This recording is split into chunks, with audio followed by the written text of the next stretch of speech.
absolutely discarded this one. Let's take a look at it to see its speed. 1.03 is the other guy. This one is what? Come on, you can reload now, Mr. Only Wands. It's 0.92, which is better than certain. You know, that's not quite good enough. No. I mean, it's very low. But you know, it's just not got good enough stats, I'm afraid. It's not quite worth. It ain't worth putting up with the trash stats. I do remember this one, so I feel as though we're like arriving closer to certain things.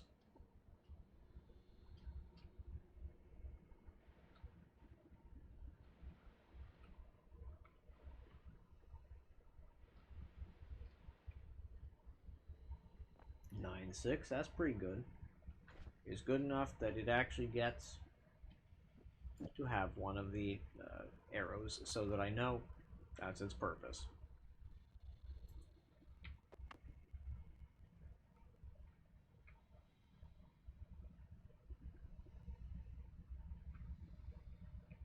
Oh, now this guy's a true rarity. 0.89. I think that's damn near as low as the speed modifier goes. Hell yeah. And it's got good stats otherwise. This is perfect. Like, this is basically the best I could realistically hope for here. So, how would I like to modify this? I should give it, you know, the drilling shot. That's one of the things it needs. What else? Homing, where did I put the homings? Elsewhere. Elsewhere, I see. What should I put on this one to make it very clear? Actually, you know what? This will do it. If I put the linear arc on there, I will know for sure. This particular wand is valuable and worth keeping and whatnot for some reason. Because I have so few linear arcs. Yeah, good shit.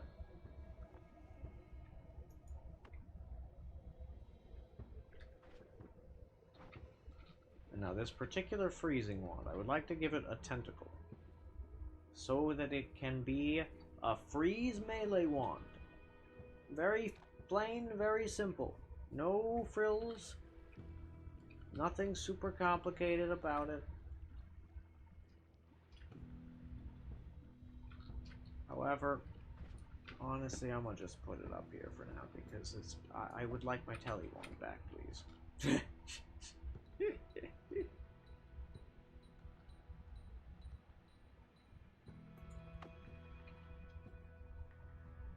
Oh, I recognize that particular wand as well, which, again, we are very near to the end of the trials and travails, it would seem.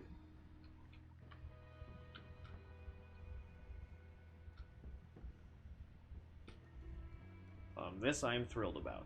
I'm going to run a little 2-minute ad, because, actually, no, I'm going to do a 3-minute ad and go to the bathroom, and I'll be right back. Yeah, that's a smart idea. You'd pay to get freeze melee. That's so warm. That's really funny. I'll be right back. I will see you guys in a few minutes. Yes. Toodaloo. Be back in a sec. Yeah.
Oh, you got me, kitty man. You got me good. Very good.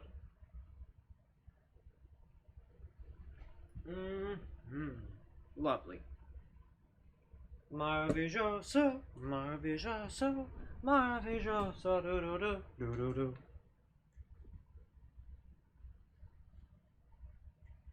That was about 5 seconds of ads. I mean, hey, that's honestly hilarious that was only 5 seconds of ads for you. That's like genuinely hysterically funny. Like, that's like so funny. That's really good. Like that, like some of the time, the way that these systems work is just like beyond strange to me. And really, I'm sure to everybody.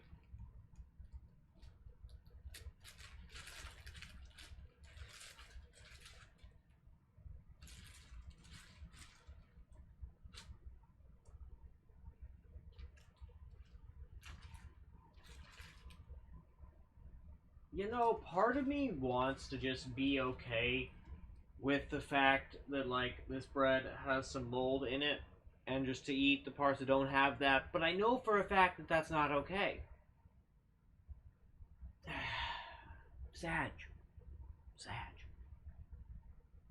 Right? Because, like, just because you can see, like, the parts you can see, it would be one thing if it was one type of mold, but it's not even like a type of mold color I'm like familiar with, right? Trust me, I know. I'm not gonna. But like, yeah. You see, this is the fucking struggle of my life, right? I'm sufficiently hungry and like lacking in food in general that like these are actual things I consider doing. Grumble, grumble, grumble. I hate that shit. I despise poverty.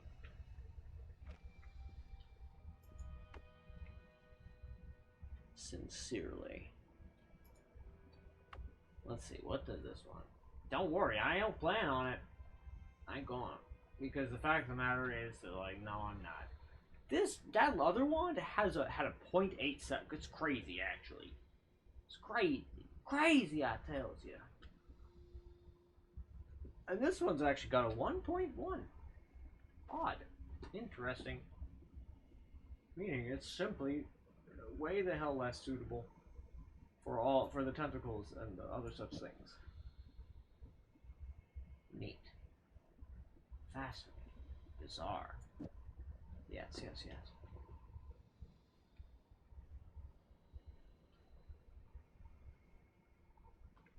I mean, yeah, and that's super valid, Shlifu, because, yeah, like, truly, if there is one big problem, I would argue, with the essence of all of these things, it is, as I mean, it's a very good reason to dislike and to hate capitalism, right? It's because capitalism could work, and, like, so long as the people in disadvantage and, like, extremely vulnerable positions, i.e. those in poverty, at minimum, right, were actually prioritized to be taken care of and like have their needs met.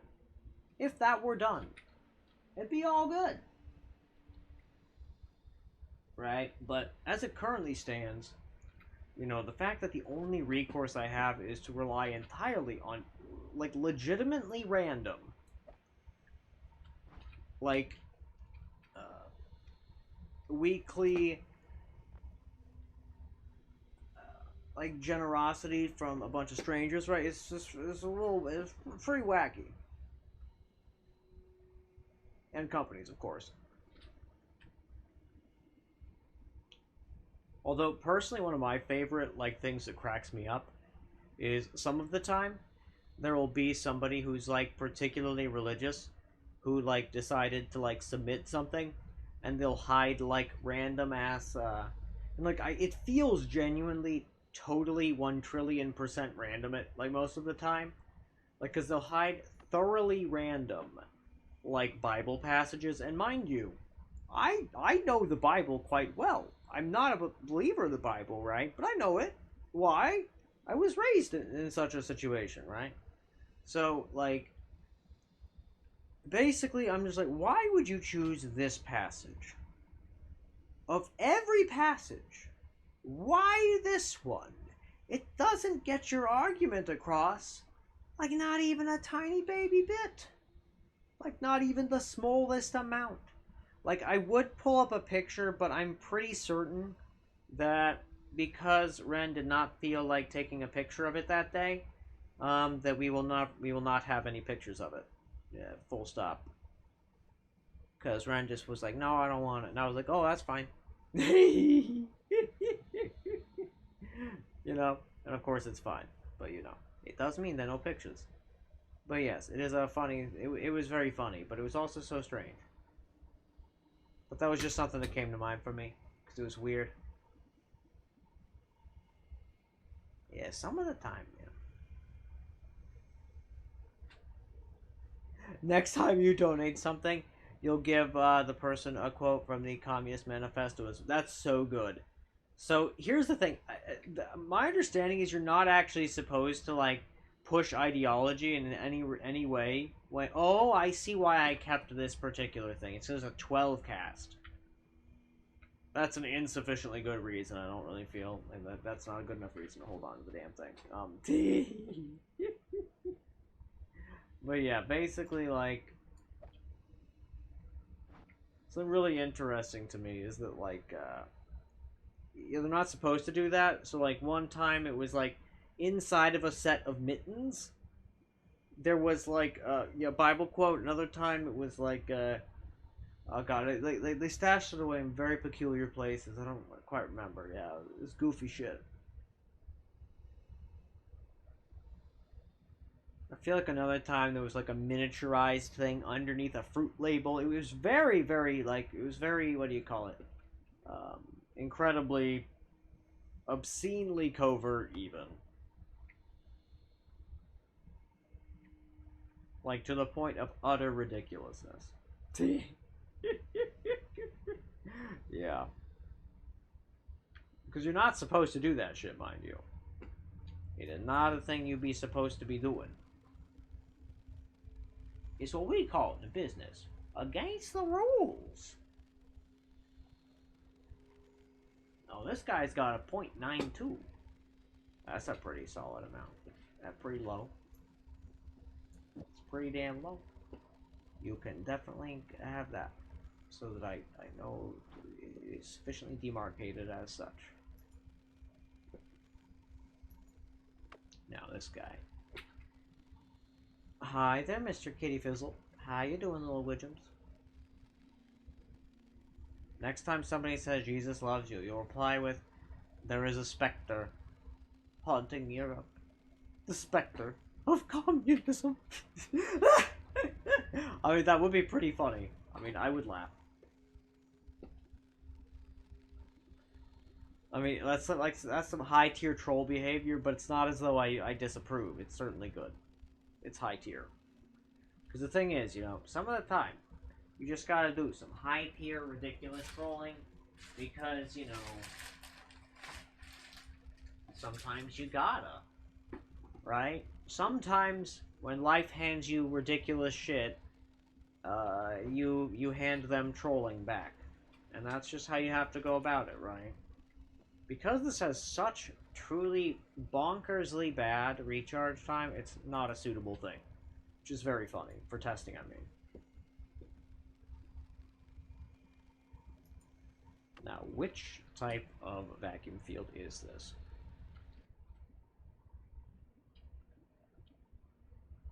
It's just normal vacuum field. Grumble, grumble, grumble, grumble, grumble. Hi, kitty man. Does the kitty want to be snug? Does the kitty want to come up here snug? Is that what I'm hearing? Because, Mr. Man, it's looking like you want to be a little snuggly guy. You're staring at me as though that is what you wish. So, is that the case? Or do you have other agendas? Oh, you don't know yourself. I understand. He's like sitting there licking his chops for no obvious reason. I love our little kitty, man. He's a great little guy.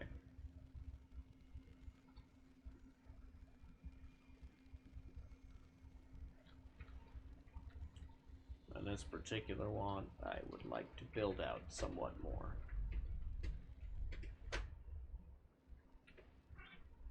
Oh, why, hello there, Mr. Man. Do you have some feelings? Oh, you're looking to maybe... Are you saying that if you don't give me snugs, you'll make sin biscuits? You will, you know, it'll be a sin biscuit or snug situation. And you prefer the snugs, but if you have to, you'll sin biscuit. And you'll show the world. You'll show them sin biscuits.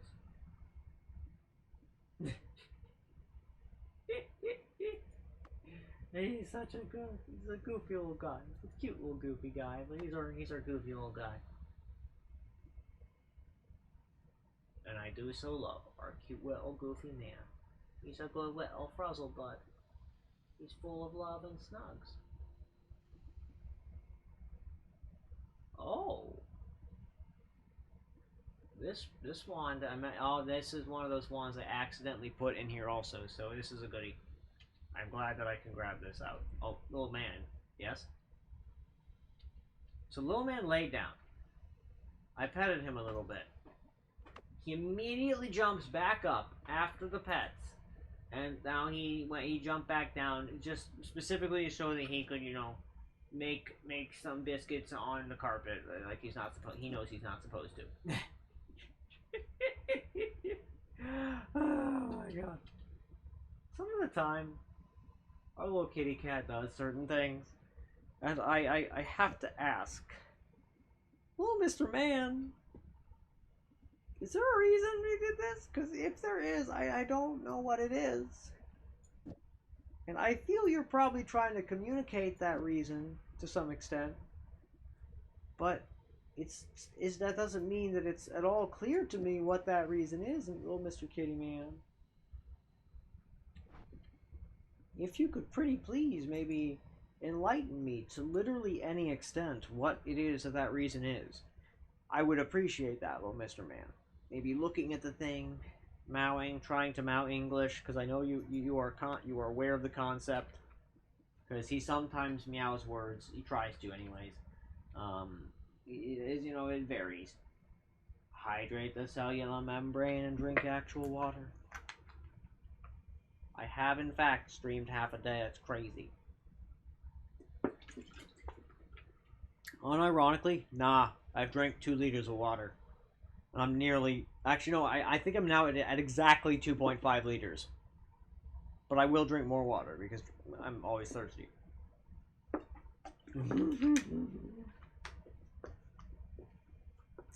Because generally, I try to, like, have about 3 liters of water available. If I can manage it. Okay, this one has a good set of speed. It's got a 1.08. Indeed, I did do it, yeah. See? The price, working kidneys. It's true. And this guy, I am expecting this one to have a much faster than is reasonable, like, speed on this wand. Let's see, does it? Well, maybe not like that. We'll see. Hi, kitty. What did you just do? What made that sound? Little guy. What have you gone after? Oh, I was right. This thing is a 1.15x speed multiplier, which is, I'm pretty sure, the highest it can be. Which actually makes sense now as to why. But also, that means that this wand is possibly entirely useless. Because the upwards LARPA is kind of reliant on the projectiles going slowly. Right? So it might well be the case that there's not actually a good way to, like, go about using this fucking... this damn thing, right? There's probably not, like, any type of reasonable kind of way to do that.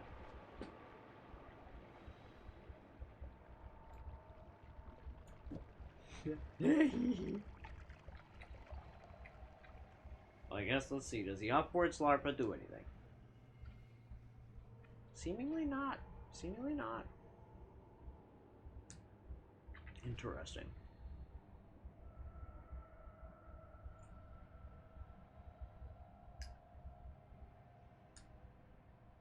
Okay.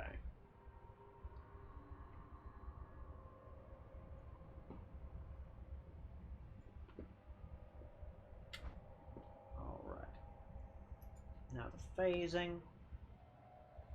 And here's the concentrated light boya, which is good because that means I get to use that one and figure that shit out. Marvelous. Marvelous stuff. It's got 0.95, which is nice. It's actually quite the good amount.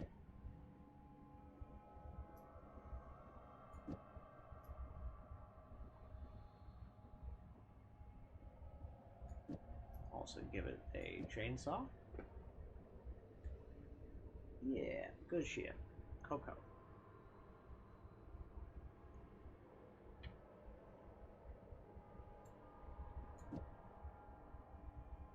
What happens if I do this? I wonder.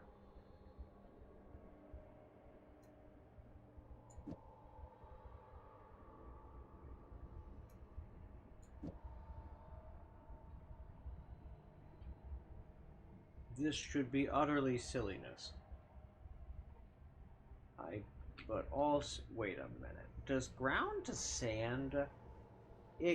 No, don't tell me this will probably work. I'm a little bit upset that this is very likely to work.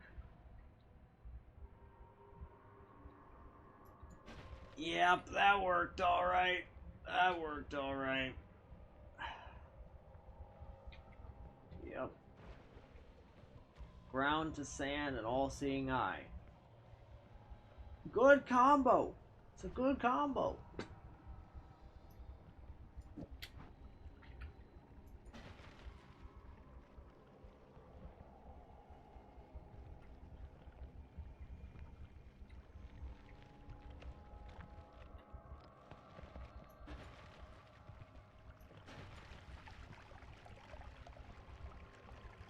Yeah, that's a good combo, alright.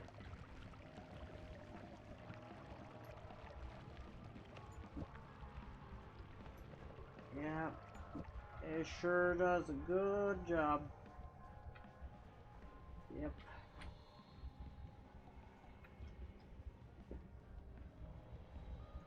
That is nonsense. Complete and utter nonsense, I say.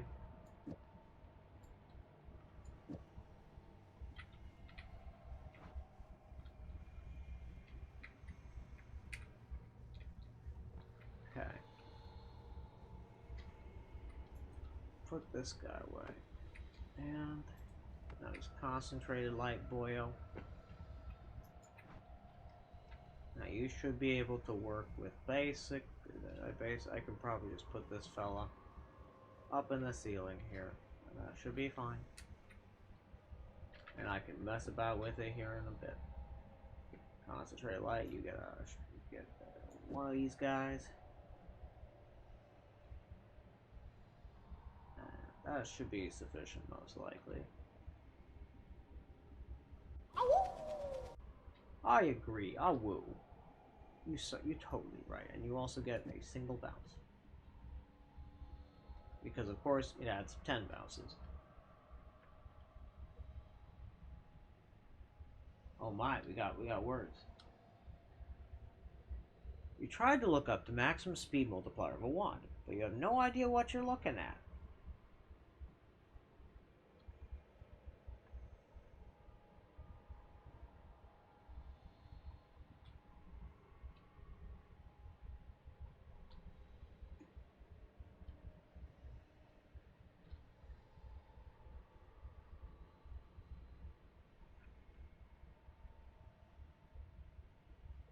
Interesting. Okay, here we go.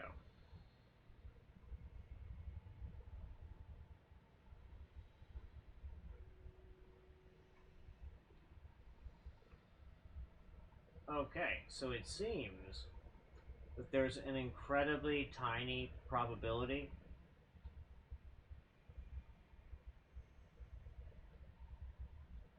At least I'm thinking that this is how I'm supposed to interpret this graph.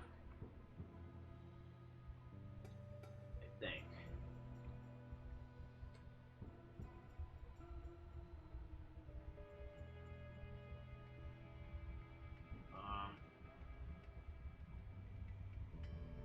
Yeah, it seems it ranged from 0.8 to 1.2, it seems. Yeah.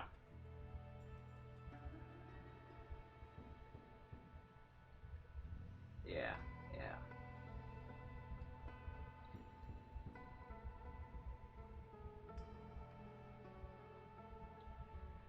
But also, what the hell is this sharpness variable? What the fuck could that possibly mean? What does it mean? What does the variable sharpness mean in reference to the wand stats? What does it mean, god damn it?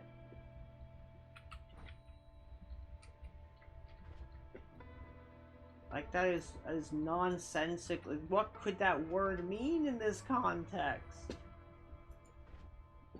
Like, I do photography. I don't know how this word could apply in this situation, frankly. I don't understand. Honestly, like, I can understand why you were so fucking confused, Shlifu. Like, I'm confused too. Like, what the hell are we both looking at here? This is not entirely obvious or clear or anything.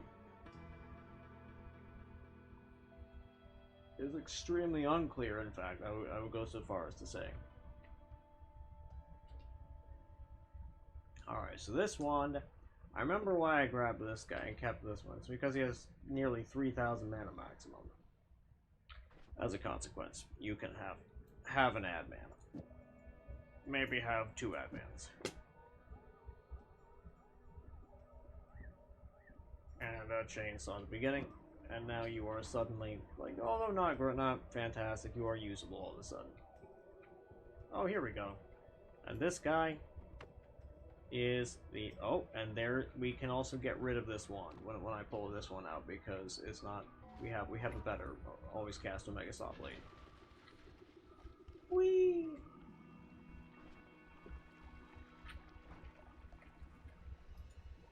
I'll put this guy over in this category, which is fine. But this one, because, and yeah, then we get this guy, remove the spells. But also, it's got 1.07. I'm gonna just toss it, really. There's no sensible reason to hold on to it.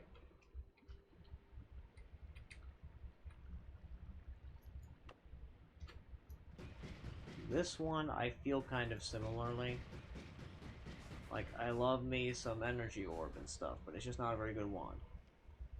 And the wand itself, let's see about its stats here once it loads.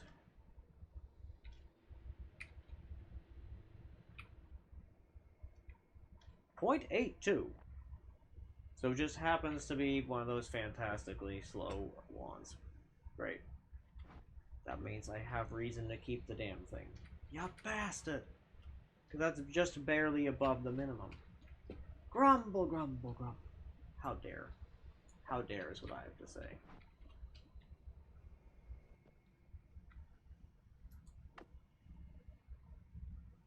Very good. Okay, yep. And we are very nearly to the spot, yeah. And then we can also see this particular guy. 0.91. It's all... Now this is actually like a fan... You know, this is good enough that I'm frankly going to give the damn thing a heavy shot if I have one on... I don't have one on demand. Son of a bitch.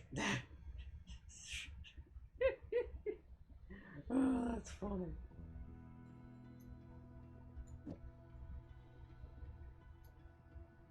Okay. Let's see. Huh.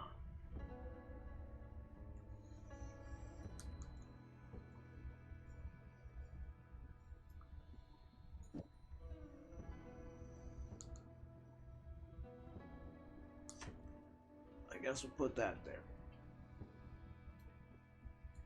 Give it this. Give it this.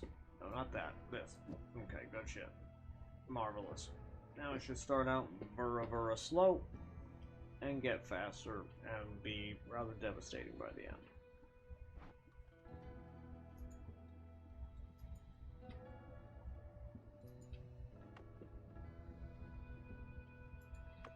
And up there's the telly wand. Finally, at long last. And then there's this guy. Oh, what was his deal again? Let's find out. Oh yeah, the most ridiculous ping pong Lumi wand I've ever conceived of. It makes not even a singular lick of sense. There is nothing logical about it. Not a singular thing.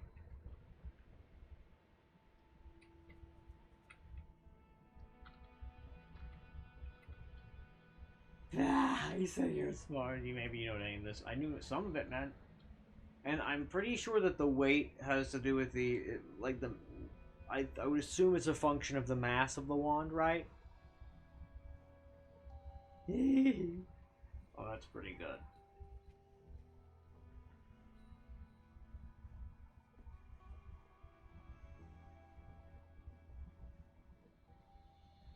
Man, that's ridiculous.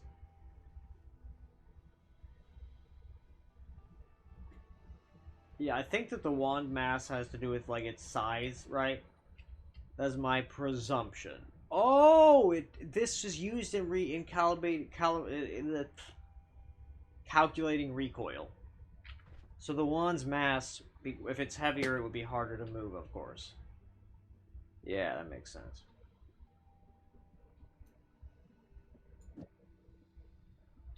That makes good logic sense.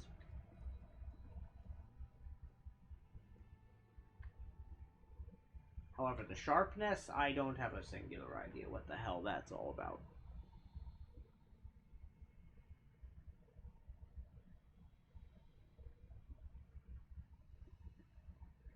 Like, not even one. I'm just like, what in the goddamn could they possibly be talking about? Because you don't have any clue. Okay.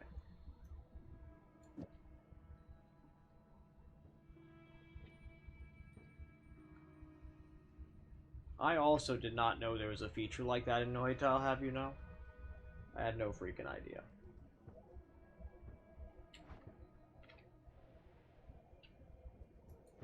So first, we're gonna put this particular one. You know, and here I was. I was starting to, like, pick up wands and clean things up, and now we just have even more wands to mess about with. Gosh. Well, at least next time we'll have even more stuff to do. Even more things to learn. More exciting experiments to run. Which, you know, I am definitively and genuinely happy about that. But it is also like a, oh dear. Oh dear.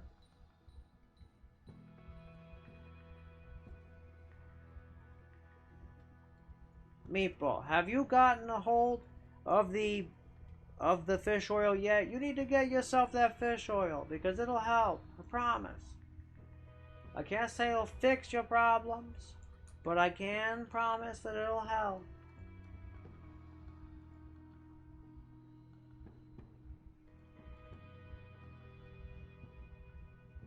Well, Meatball, you're never gonna start caring unless you get a hold of it.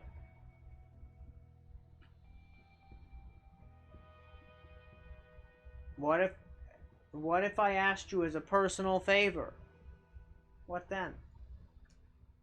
Or if I said pretty please?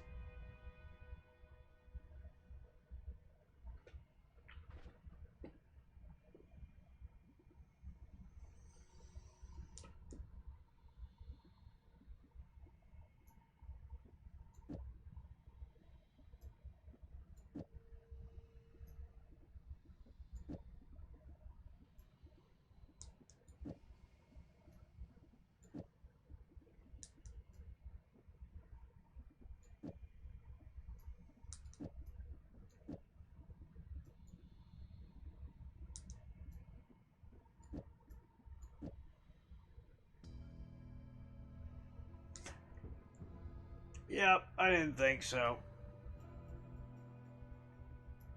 I didn't think so, Meatball, but hey. I gave it a shot. I gave it a good old college try.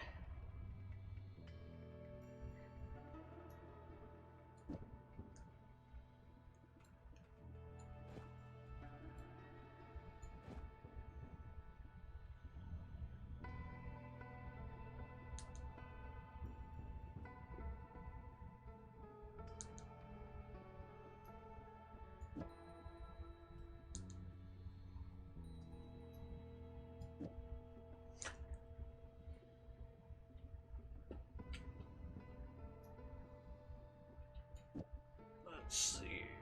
Go. We put these things here. Let's go over here. Just squish it in there. There we go. Lovely. And then we have this over here. Very nice. Very nice. Put this guy over to here. Let's scooch this fellow over to here.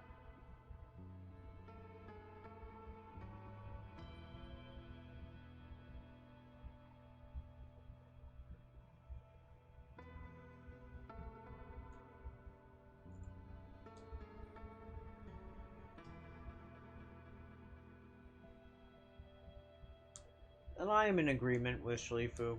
Yeah, that, I too, like, I am not going to be pressuring you to do the things. I gave it the good old college try.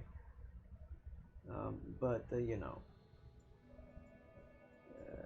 you generally will know what's gonna be good for you. But, we both hope that, that you do the things that are gonna be good for you. But it's okay that, it's true, we both like you, that's very true. And it do be sad that you're not feeling as good as you deserve to. That's Shlifu, that's really, really incredibly eloquent. That's exactly how I feel as well.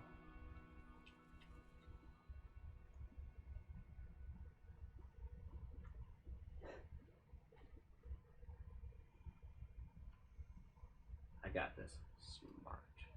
Yes. Pretty smart, dude. See? Right, but it's not irrelevant to the people around you, Meatball. Yeah, but yeah, you don't want to do that, so I'm not gonna try to convince you further, really. I get it. Truly, I do get it. Because, quite frankly, I have absolutely been there. I have absolutely been there. Okay.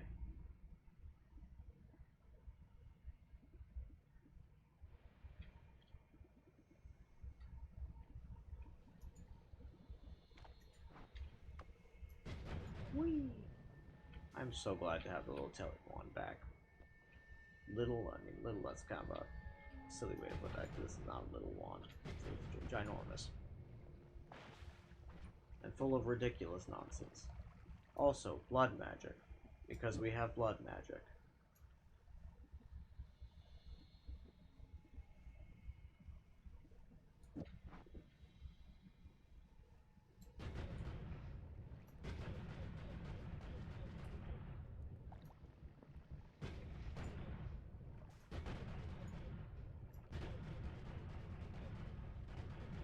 Yeah, that fixes the mana problems.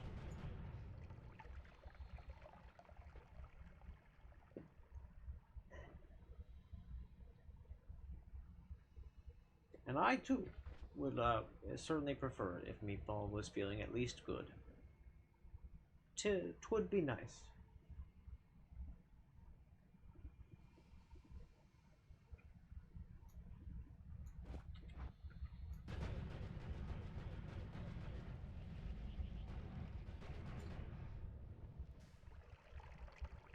Okay.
Interesting.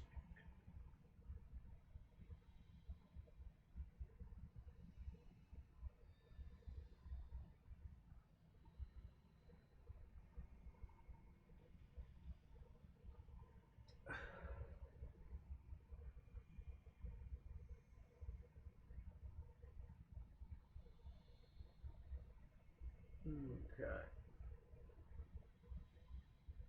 Good to know here,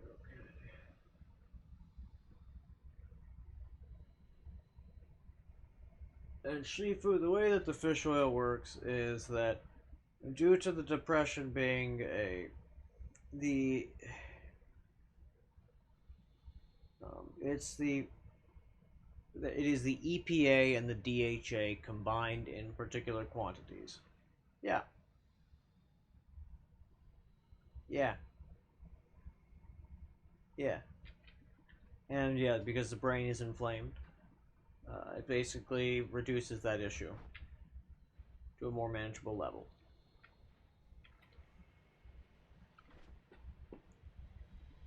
Okay.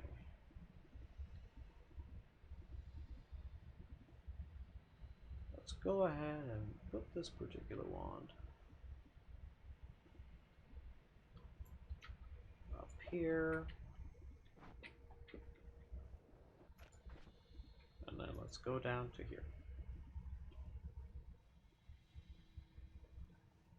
What the hell's the point of that one? Not so sure.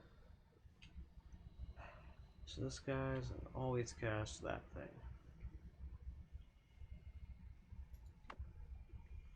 But you've got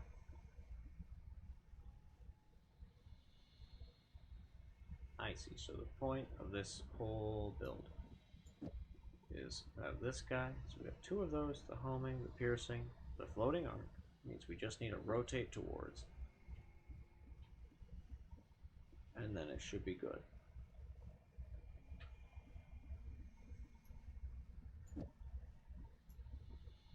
Gosh. Oh, the EPA and DHA together. Yeah. EPA and DHA. Indeed.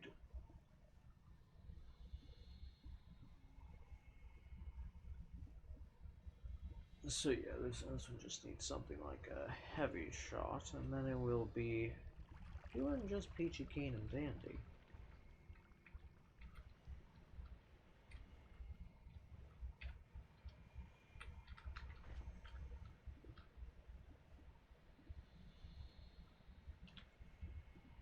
Let's put this one right about here.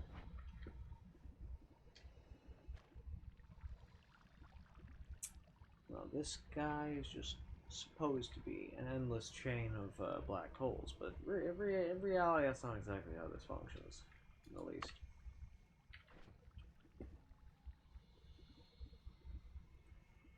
Okay.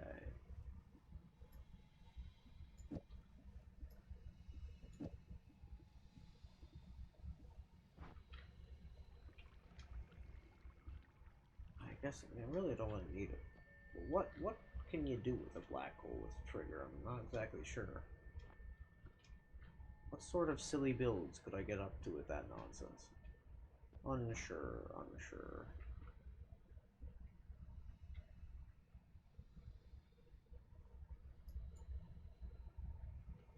Yes, you are very correct. They are both they're both omega-3 fatty acids. Yeah, and your body cannot produce these on their own, so it's important that they get them externally.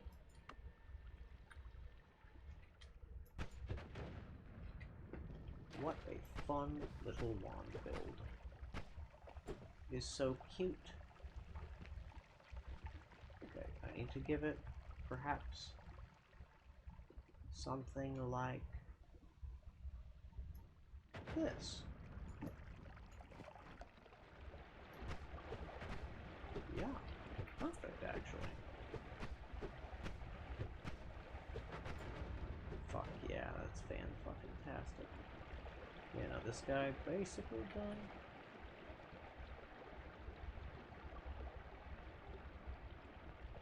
So if you're looking for a specific brand, like there's a specific brand that I use because it helps me the most. But yeah, I will link that to you in a sec. If yeah, because one of the things is that the brand kind of does matter here for the following reason. Some of the, not all brands are made equal. Like some of them are not, because the most important part is that it is molecularly distilled. Yeah. So if it's not molecularly distilled, then it's not going to be psychoactive. It will not do what it's supposed to.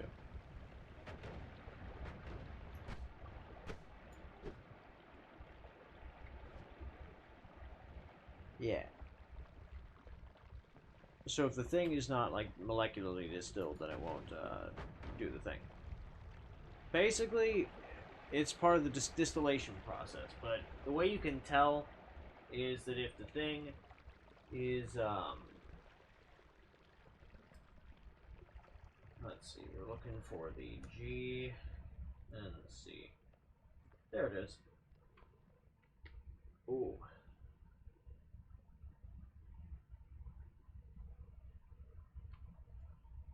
Give me a moment. Yeah, this is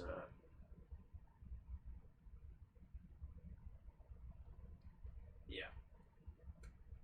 And if you take this particular one, you would only need to have it like once every, I don't fucking know, man. And be aware I'm not sponsored or anything. I'm not getting paid for none of this shit. I wish I was, man. I wish.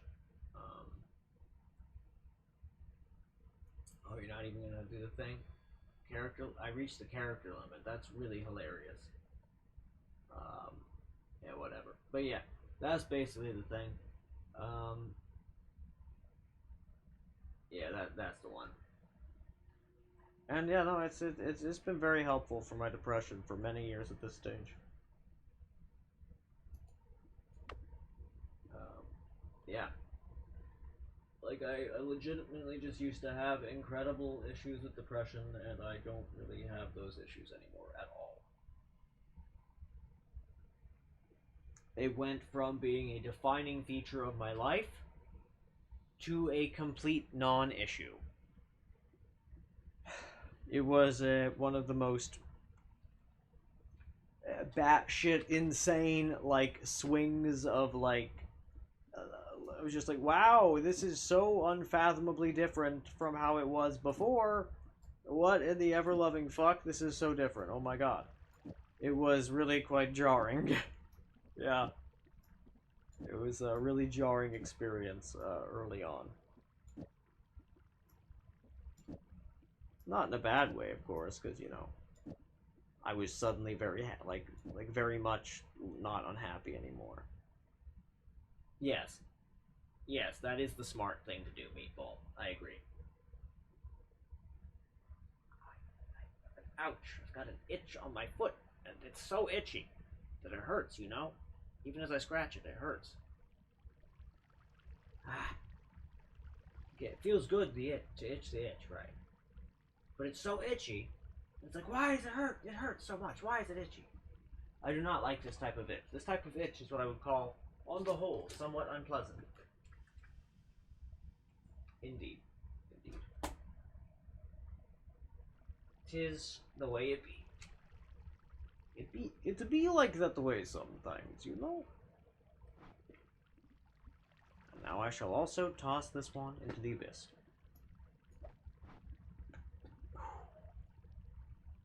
Okie doke. Now, what the hell was, like, the point of this wand? Just to be a goofy Path of Dark Flame wand, I suppose? Path of Dark Flame does not benefit. Yes. And why? So it's important to know, because if the fish oil has oxidized, that's to say, been exposed to oxygen, it is no longer. I know for a fact that this brand is. That much I know, right? But if it's been exposed to oxygen, it's no longer psychoactive. That is to say, it doesn't interact with the brain any longer. Yeah.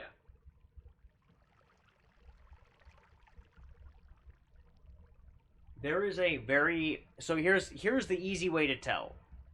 Do you get nasty fishy burps after you take the fish oil? If so, it is oxidized and not psychoactive.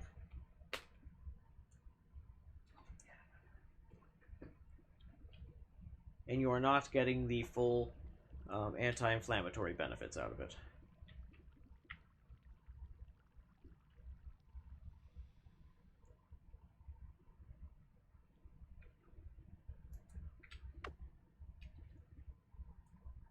And nasty fishy burps, unironically, the words that the academic used.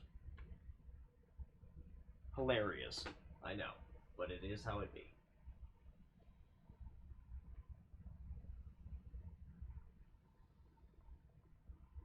Inversely correlated, but yeah. Correct.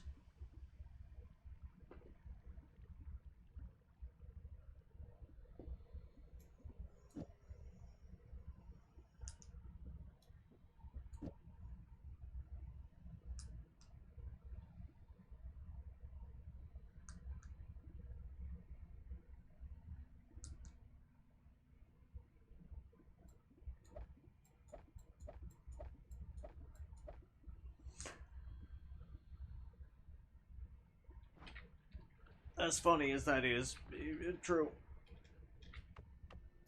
It do be like that.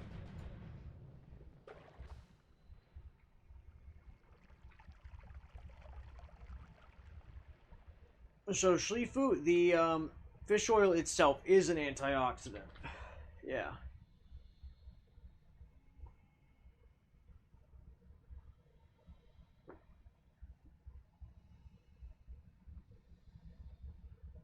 Yeah. But the important part is indeed the it not giving you the like unpleasant burps after you take it. That is quite frankly one of the most important aspects.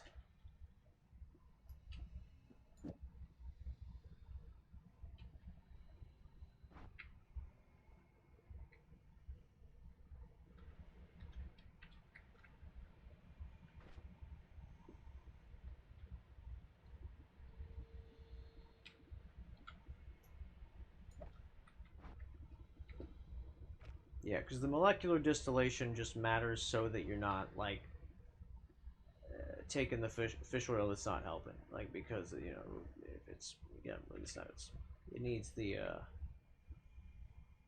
it needs to be psychoactive to actually cross the blood-brain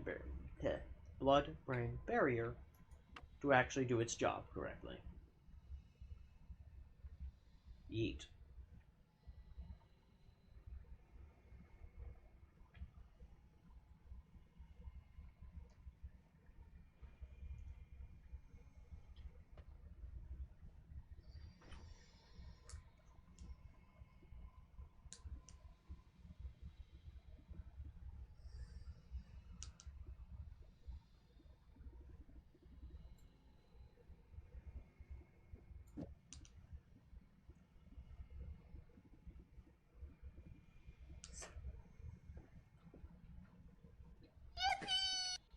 Yeah, some good shit.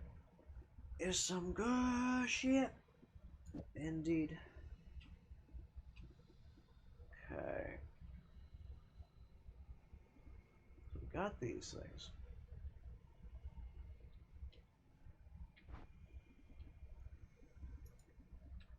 We'll move this wand back to tab 4. The endless abyss of wand experimentation. It's so silly. That is kind of what it is, the endless abyss of wand experimentation. Tab 4. This wand is awful. Just awful. What a poorly put together, extremely just non-functional bit of goofiness.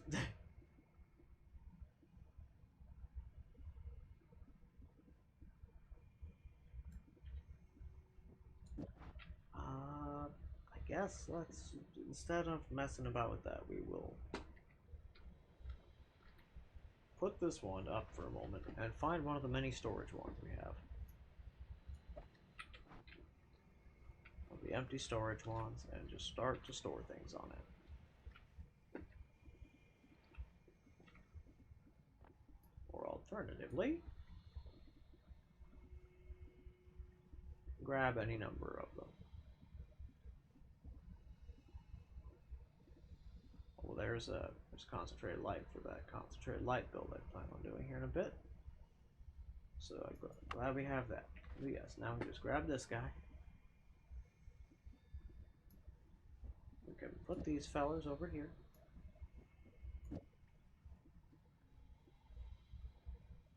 And yeah, do that. Excellent. I just had a funny idea.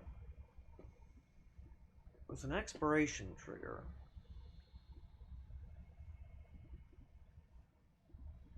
I could sure do a lot of fireballs and plasma beams if I really felt like it.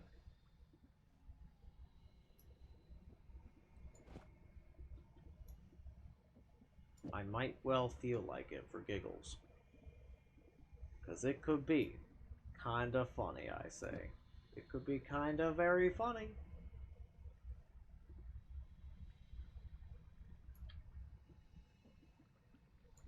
And I look forward to giving it a shot. Good stuff.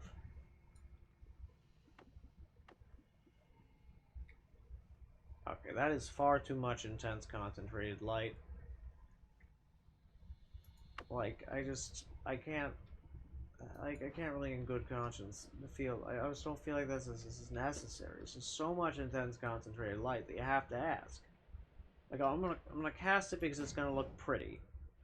But that is the only reason we doing that. Because it looked pretty.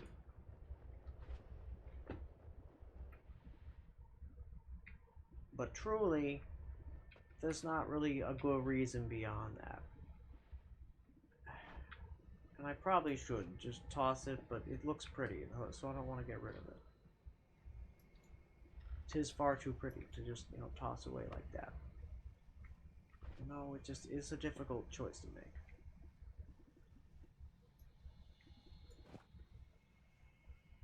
Let's see.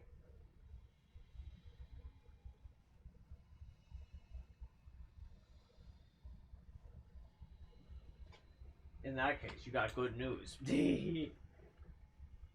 You're not depressed anymore. Is that so? Is that I can't tell if you're memeing about that or not. If you're not memeing, that is good. Genuinely quite good. Glad to hear it. Because yeah, personally, like for me the effects were rather quite sudden, dramatic, and easily reversible if I stopped taking it. You memeing? Yeah.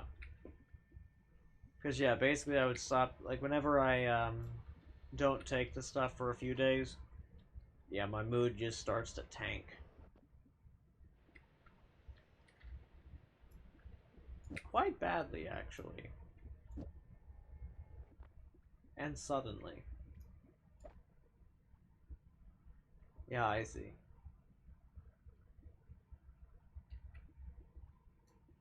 Yeah, well, so like if your life situation isn't that great, what the fish oil can assuredly do for you is that it will reduce the intolerability of whatever your situation is.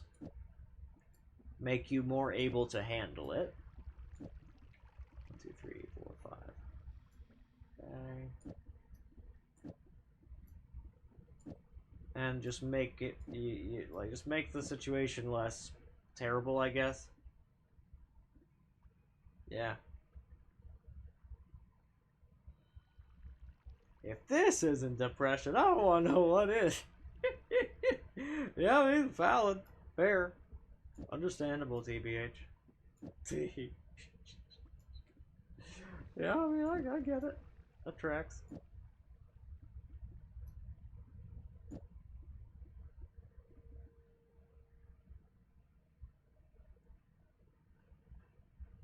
Let's see.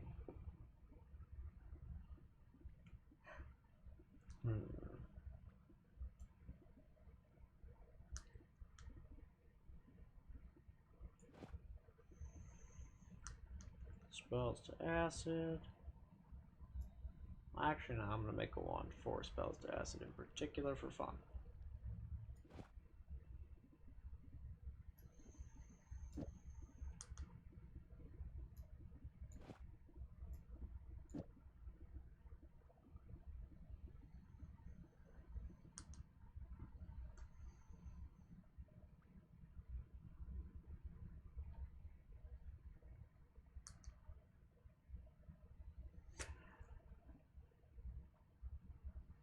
I do remember that, yes, when he said that, yes. What about it? Was there somebody actually named Sophie?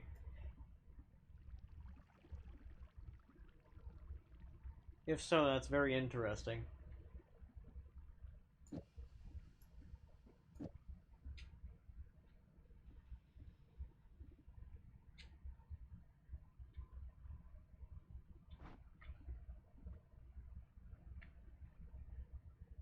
That's your cousin.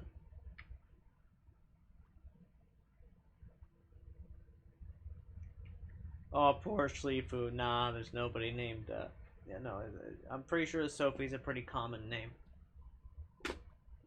Yeah. And they were part of that, bad friend group you're part of. I find it very doubtful. The odds of that seem very close to zero. I wouldn't worry too much about it, Shlifu.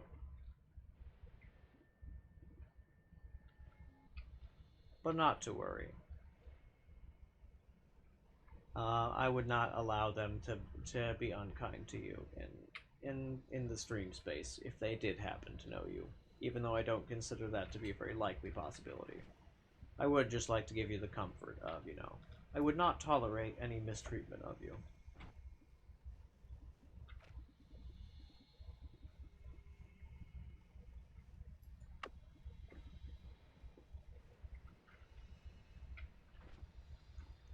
You're pretty sure you was just being paranoid, and that's perfectly valid and understandable. But all the same, I would still not tolerate any mistreatment. And that makes sense, yeah. It does just seem to be a little bit of a frightening coincidence. And coincidence can be, and indeed often is, a bit frightening. It do just kind of be like that some of the time, it really do.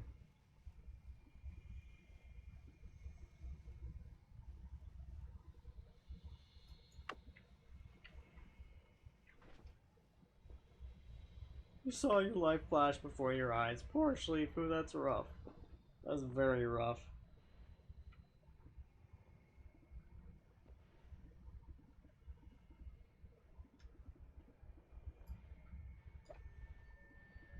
Yeah, that's certainly no good at all.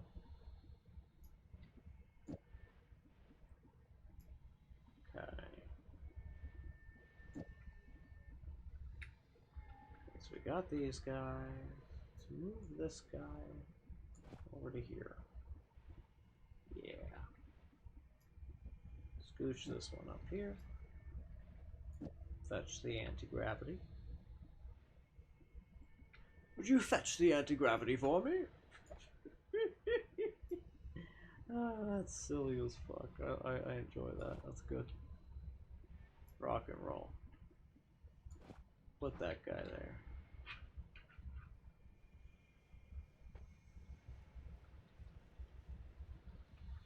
So, if you didn't know... Oh, I got you. Yeah, what kind of RNG in battle just kind of casually hits, and two, why you were freaked out. Yeah, that makes a lot of sense, honestly. But yeah, something to think about is that... So, do you know about the concept known as cold reading? If not, I think you would benefit from knowing about it greatly. Basically, okay, so cold reading is the practice of basically using. You're gonna clock out. Cold reading is neat. I agree, it is pretty neat. But yeah, I hope you have a lovely evening, people. Have some sweet dreams. I'll probably be wrapping up the stream here pretty shortly, but I will talk about cold reading first. So in essence, what you do is basically it's the practice specifically of using statistics and common names and whatnot to basically pretend to be able to speak with the dead. Like, it has other applications, but it's most notorious specifically for being used on shows like Sylvia Brown, where basically they would go about pretending to, be able to speak with the dead and just lie to a bunch of people's faces. And they would have also been collecting that data and information about people ahead of time. And they used surveillance to gather additional data and whatnot. And all of this information worked together, combined with them using common names, the most common letters involved with people's names, and several other factors that made it statistically advantageous and likely for them to basically predict the correct name. That reminds you of some spiritual people you had the misfortune of witnessing? Do tell. This sounds like an interesting story. I would love to hear it.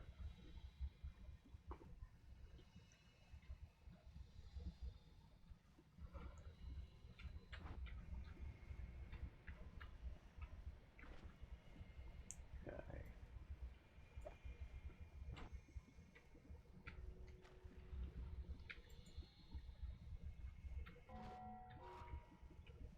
Let's see.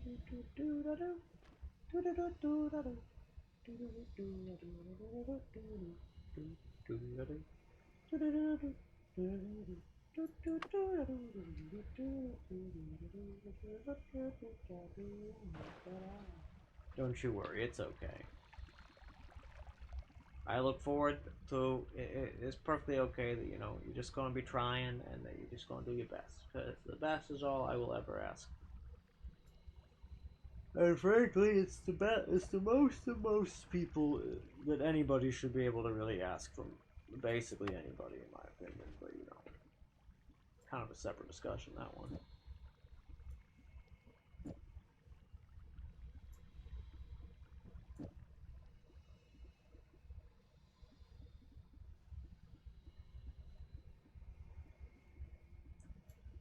Okay.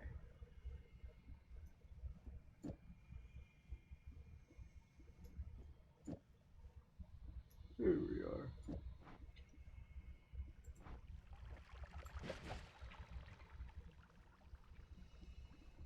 Drink some concentrated mana, then see how it holds up. Oh, it holds up reasonably well. Now that's a pretty solid barrage. Hell yeah. I enjoy it. This is a solidly good build. It's not very necessary. It's kind of fun. I like it. We'll definitely be taking the heavy shot off, so that I can hold on to the heavy shot. Oh gosh, this is such a. I love firing energy orb quickly. It's so much fun.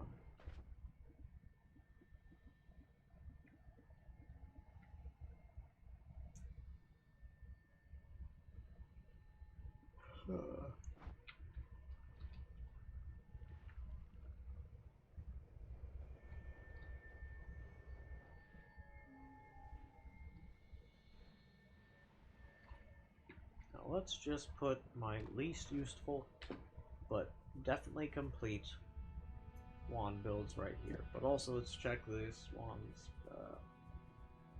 speed. 1.02, nothing special. Okay. What about this other one? 0.95. Yes, this I. but also meh. It's got good recharge, but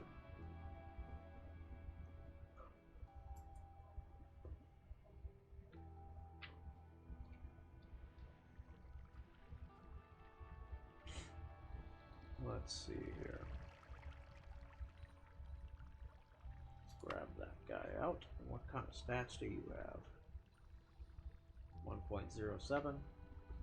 I mean, that's not nothing, but it's also not that impressive.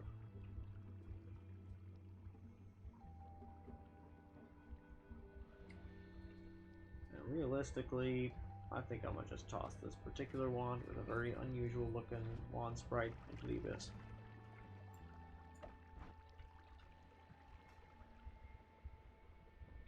Okay.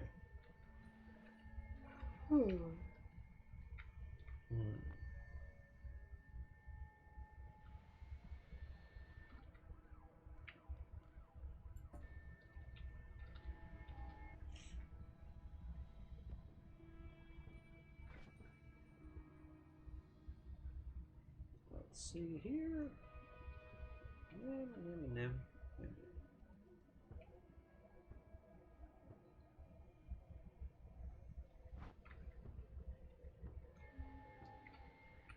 Yeah, let's put this wand up into this space. Let's also yank this over here. Very good. You don't got vocabulary for it, but you'll give it the good old college try. That's all I ever ask. Okay. This one can absolutely get tossed because I have something far more functional.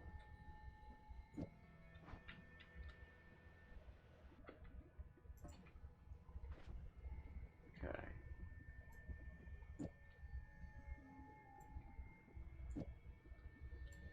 Let's do this.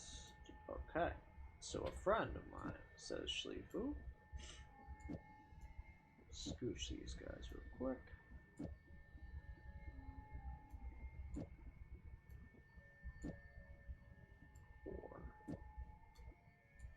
Lovely. So now we got 4 Plaza Beam crosses.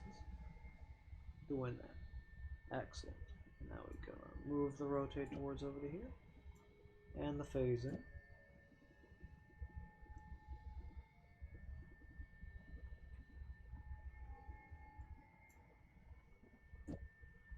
Arrow down to here. Lovely. That should be good.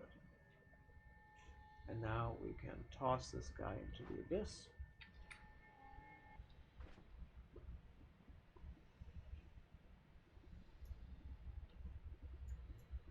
Actually, I'll put this guy over here so that I can re-roll this wand with a Taikasova spell in a bit, if I feel like it.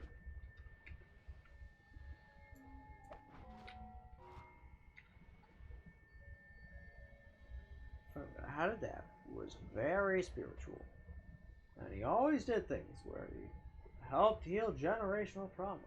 I don't have the words for it, but basically, it was a ritual where people sat in a circle. Oh, it's...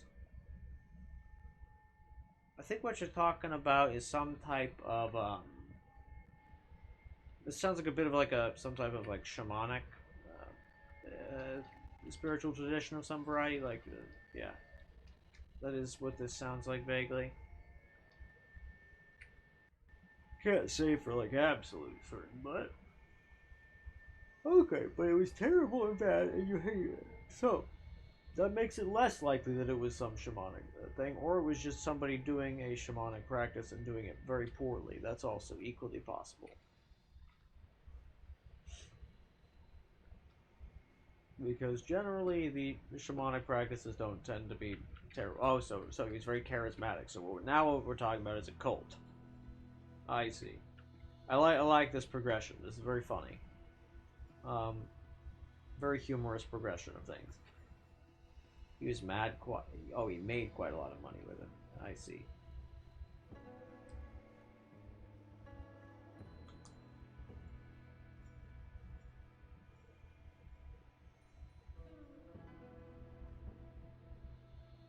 well to be somewhere and stand up and go to there in the room. Represented something about the person who. Oh wait, got the. Oh no. Oh yeah. No, that is a lot more cold reading shit. That is. I was mistaken. Yeah, that's nothing like shamanic practice, actually. Only that very first part about the healing generational trauma is like anything like shamanic practice. I was mistaken.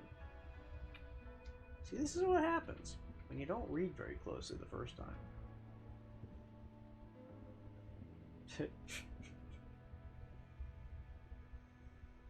This is, of course, why it's important to do a better job reading.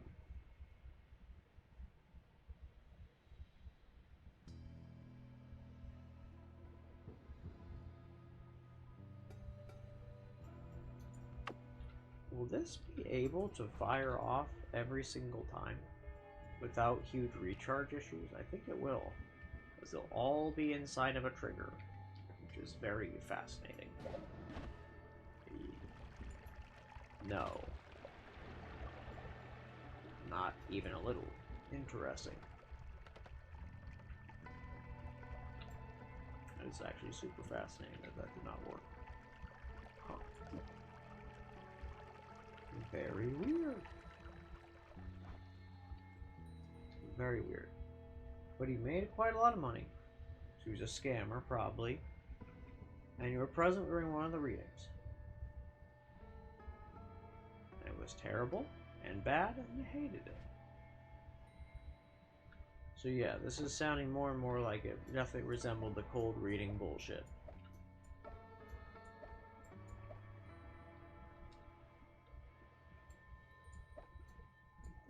Because yeah, cold reading is not what I would call good in most any regard, really.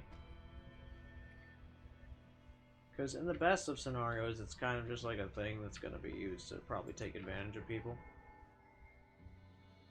But in the best of cases, really.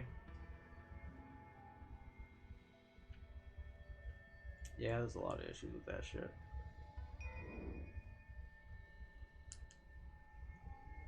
Huh.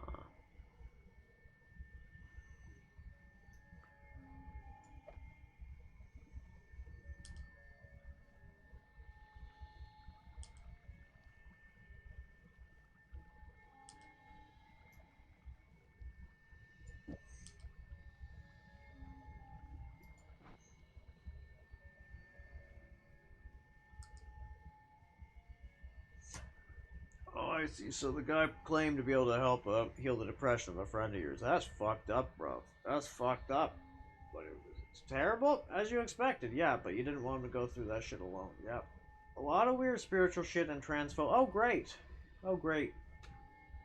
Also, he got screamed at by some bald guy who thought he represented. That's fucked up, bro. What the hell? Yeah, there's nothing about that's okay. Fuck that shit, man.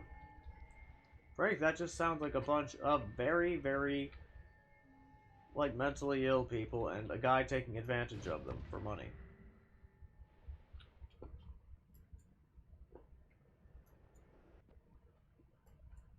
Rather unfortunate situation, truly. Have you mentioned you hated it yet? Oh, I hadn't noticed. Yeah, it sounds terrible. Like, indisputably awful. 0 out of 10. Would not recommend.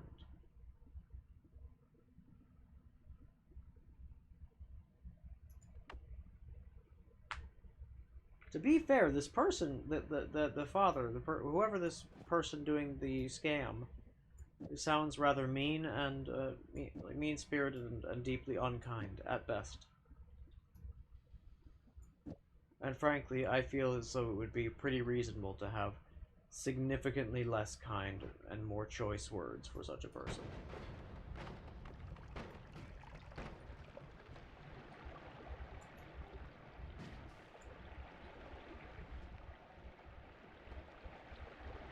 You're sure he's a lot of things, you say? That's quite funny. That's quite funny.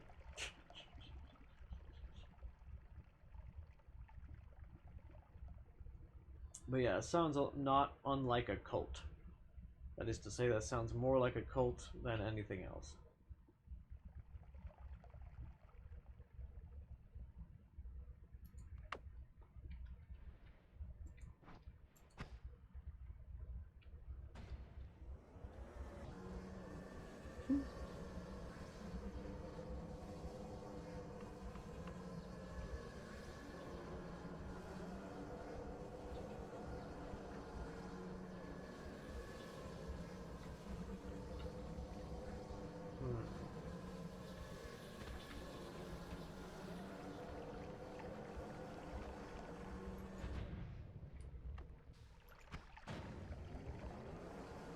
That's a lot of damage.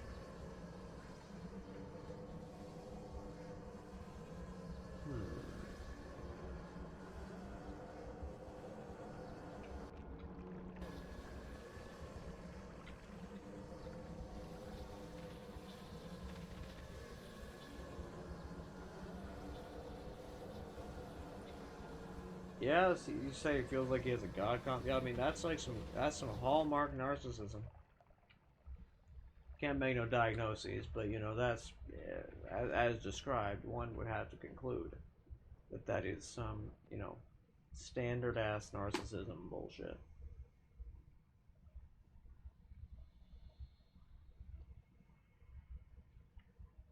I guess this one does do what it's supposed to. It's just not that interesting. But I guess that's no fault of this wand, really.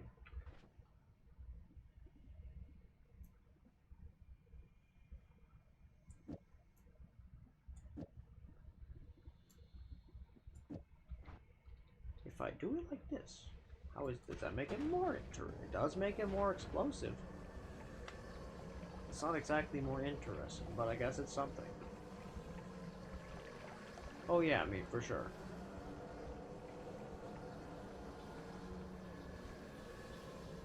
I guess that means the chainsaw is not actually all that needed.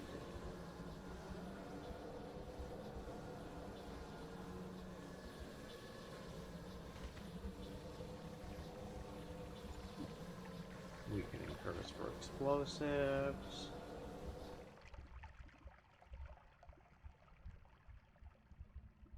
I guess I'll just toss a propane. Propane and propane accessories. Nice. Yeah, that's pretty nasty. That's solid. And they're rapid fires. And they're at that good one. Bam. The big trouble is that it doesn't really have enough mana to sustain, but with the one thingamajig, it'll probably be fine.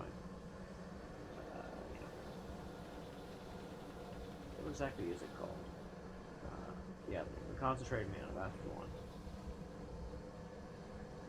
And the guy claimed to do, like, I'm gonna be honest.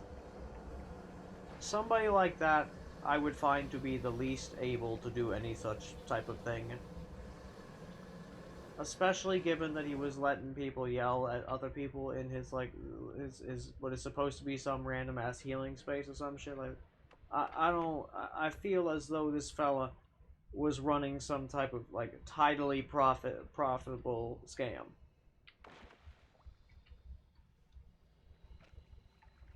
Which I find a bit unfortunate. You should have been giving me that money. No, but in all seriousness, like, yeah, like, that's fucked up.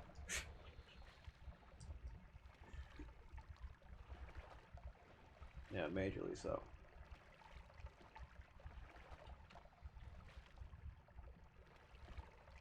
Like, who does that shit, man? Who does that? Yeah, I'm pretty disgusted with the whole I agree. situation. Disgusted sound. Precisely for this.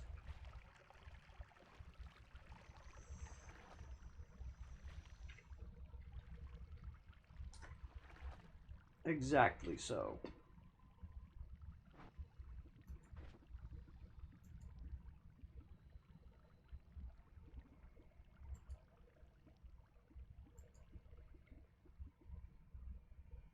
this one is just... What was the... Yeah, what was the point of this wand? We've got ducks. Each one's 100 mana, 120 to 225, 265, and then I suppose the point was also to give it a chainsaw at the end. Is that the idea, I think, maybe?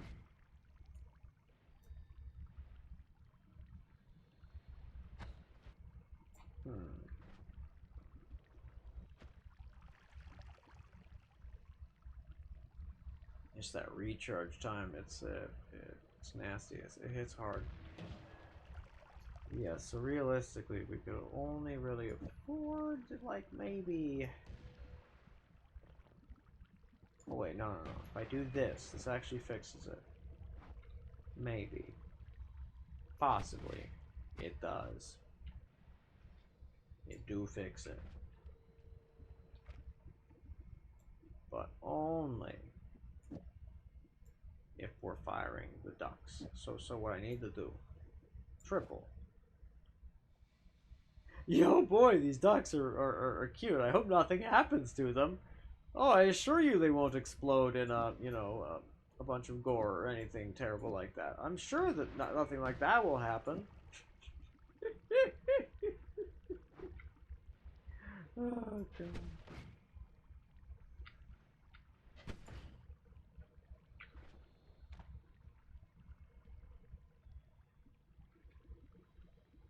Okay. That shit is very silly. You're right, somebody called PETA. That was very funny.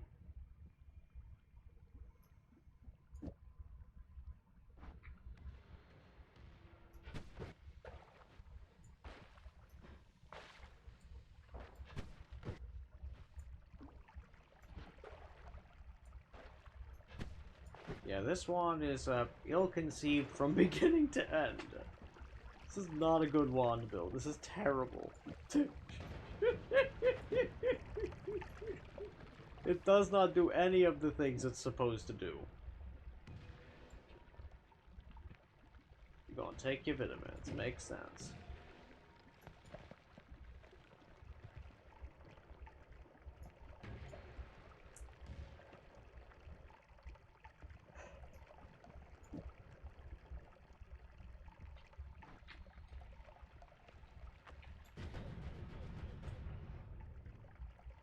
Okay, let's take a peek over to here. Put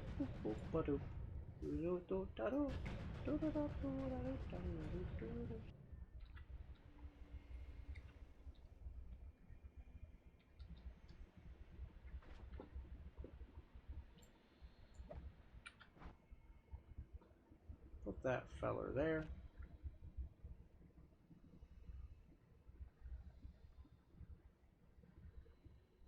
Okay.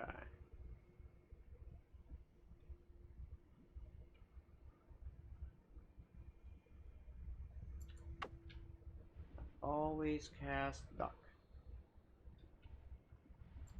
Yeah, I still don't quite know what to do with an always cast duck, if I'm being real with you. It's still got that problem of that 0.33, like, recharge time that it adds.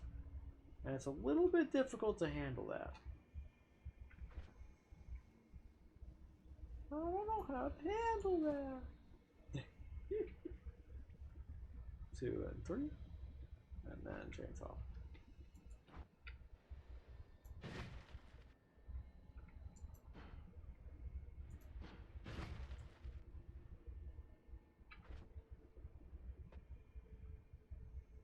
Heavy spread would probably fix it up. Alas, I don't quite have that right just this moment, but that's okay.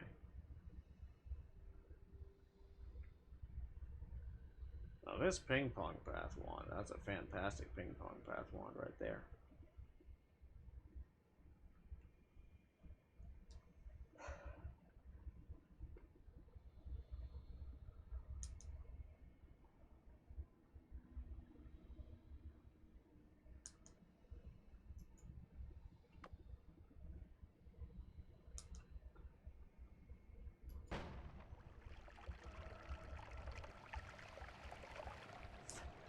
Well, that sure didn't do what I was expecting. Okay,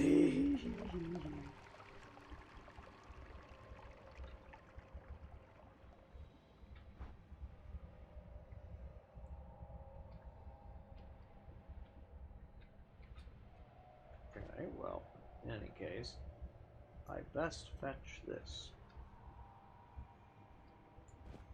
That. The ducks. Just got a cast with 4.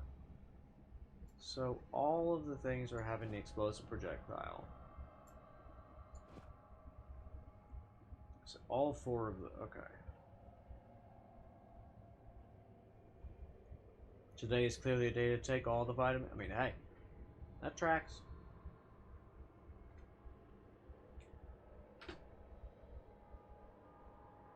Oh, hi there, Mr. Man.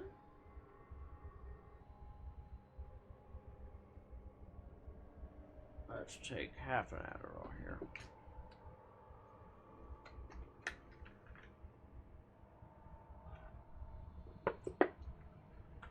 Hello, Mr. Man. How you doing, little guy? Who's a fluffy Mr. Man? That's you. Did you know that you're the fluffiest guy around? Do you get some too? I don't know. I mean, maybe if you have your own prescription and whatnot, possibly so. I mean, I certainly recommend that if you believe you have such a condition to absolutely go about getting it diagnosed for sure.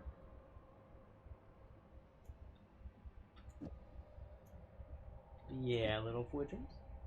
Who's a little pufferoo? You, cute little guy.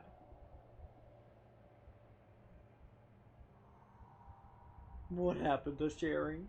You mean that thing I never agreed to?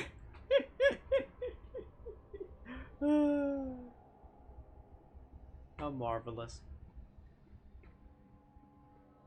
That is very funny, truly.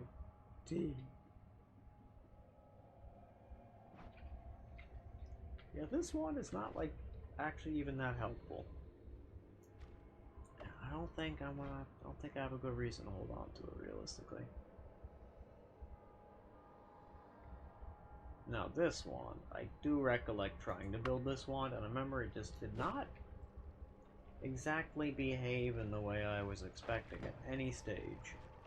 Like, nothing about what it was doing was behaving the way I thought it would. It's like trading but nice, and that's very funny. Tofu? Tofu? I'm afraid I hate to deliver the bad news. I'm not very fond of tofu. I'm terribly unfond of tofu.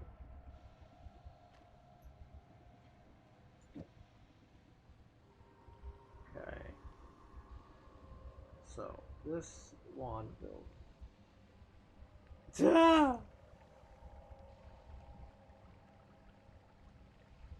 You didn't try the tofu. Shit. Oh, is that so? How fun. So now that I understand how these shot states work, if I add this, why don't we just deliver? We can functionally treat this kind of like a detonator here. And then, what if I add the bounce to all 3 of these?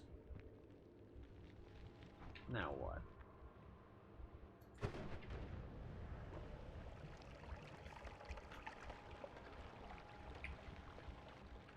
Slime ball with bounce is a lot better than I expected.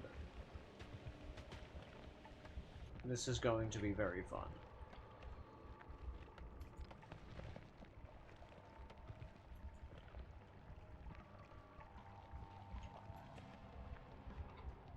In fact, we are going to be making this wand into a slime ball sort of wand.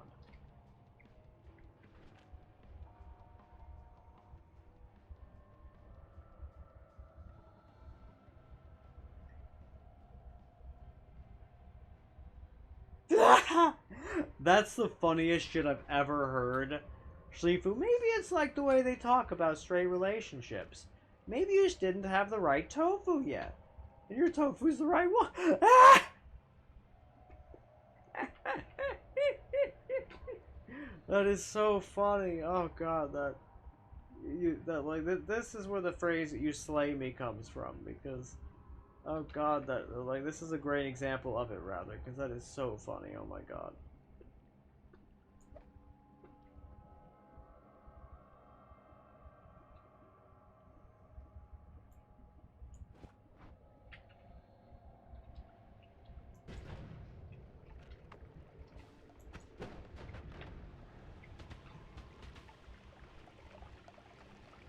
That's right, I need this.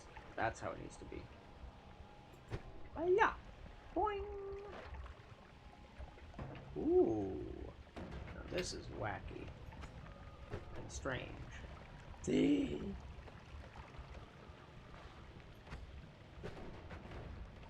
Interesting.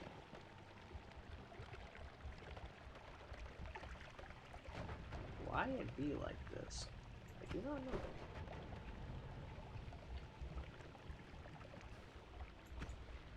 But it is a fun little one.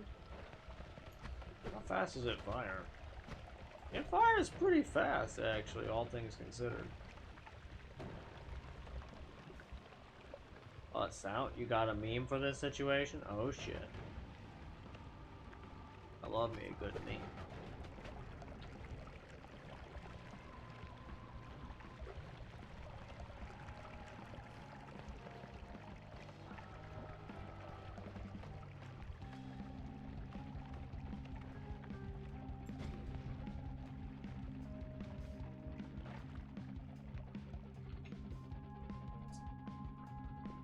So realistically, this wand build, for whatever reason, it seems to just work just fine.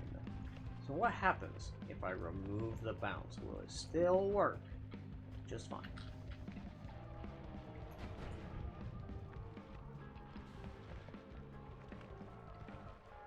Let's find out next time on Dragon Ball Z.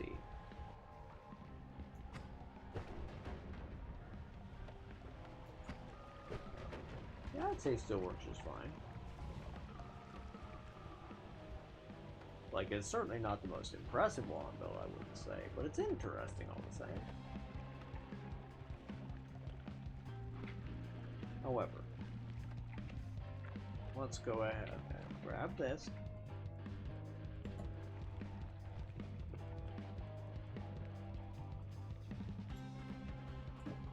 Let's do this. Yeah, we'll just do that.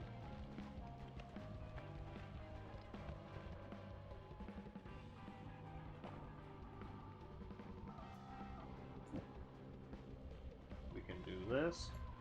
Add a singular chainsaw. And explosive. What does explosive projectile even do on such a spell? Not what you would expect.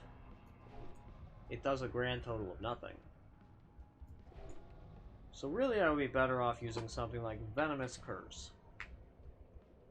Or something of that nature.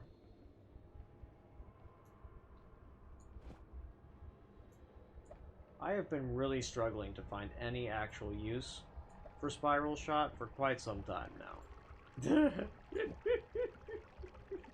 It's really kind of a shame.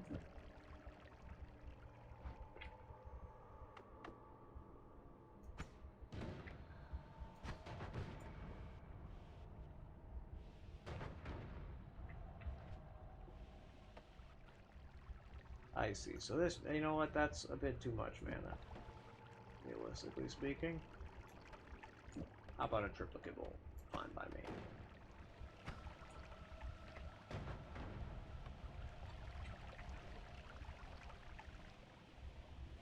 Got a 1 and a 2 and a 3. Or we can, yeah, flip-flop these.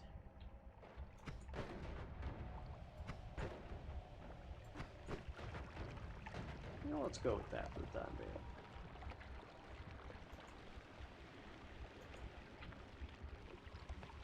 That means I guess I can just move this fella to this category since he's done. So let's see, what else do we have on this? Whoa, what the? Well, that sure is way the hell more effective, isn't it?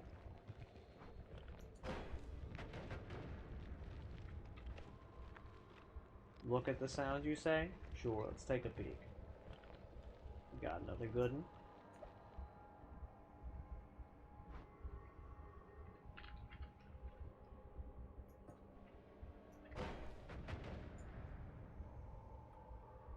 Give me a moment. Let's toss this feller. And add this guy.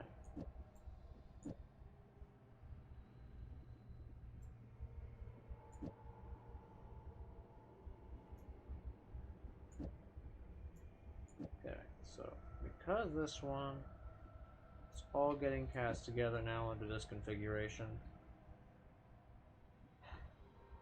realistically I just need to get more, just a few more explosive projectile, and it will do precisely what I would hope it would be doing.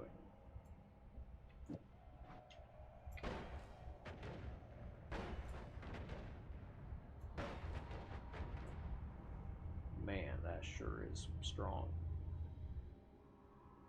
Well, that's you can tell, like, just the sheer number of damages that one's going through. It's going to be a lot of damage.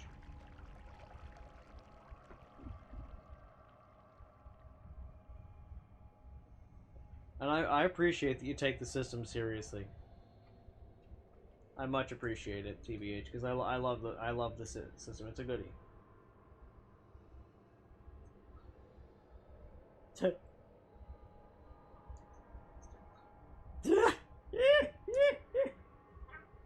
And you got, that's fan-fucking-tastic.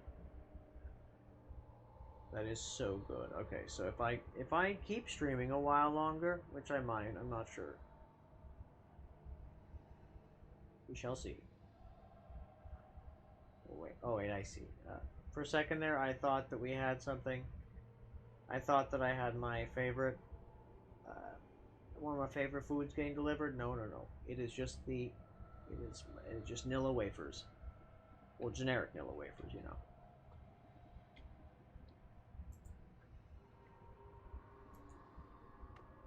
And those are the types of things that, you know, there is no trouble with such a thing getting delivered. Like, it's sitting in the heat, realistically, it's going to be just fine.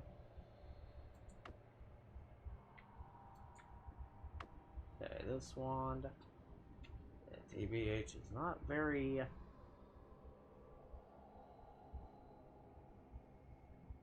It's true. Even if it takes away Trobio's spam, it's true. It's true.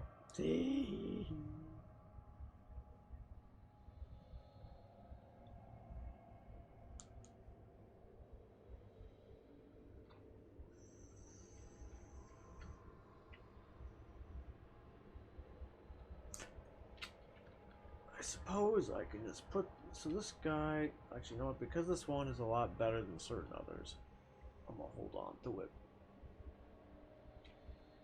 Now, the octagonal bolt bundle here. This one does require some genuine testing. Because, like, octagonal bolt bundles, one of those fucking weird-ass spells. Ideally, I would like to try more or less every projectile with it.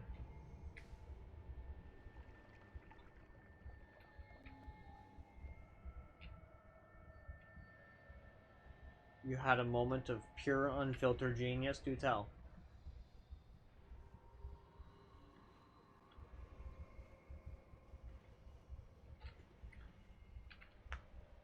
It's gonna have to wait, you say. That's understandable.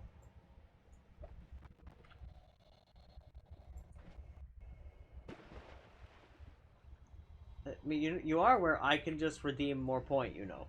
Or, like, I can redeem it myself. It's okay. Like, And plus, I'm pretty sure that there is a sound that I like left in the queue so long that it might as well be rejected. So you can just have a free sound. It's fine. It's fine.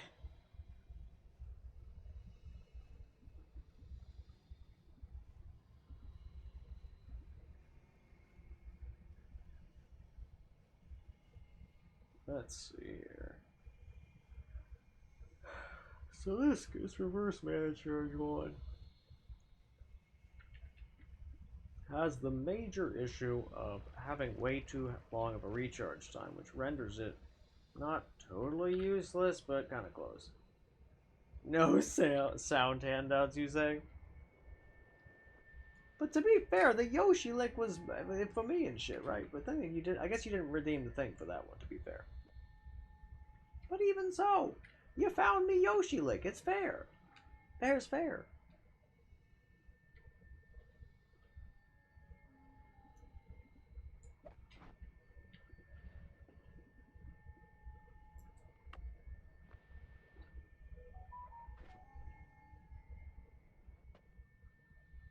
Oh, how funny. My mother informed me that tomorrow is Father's Day.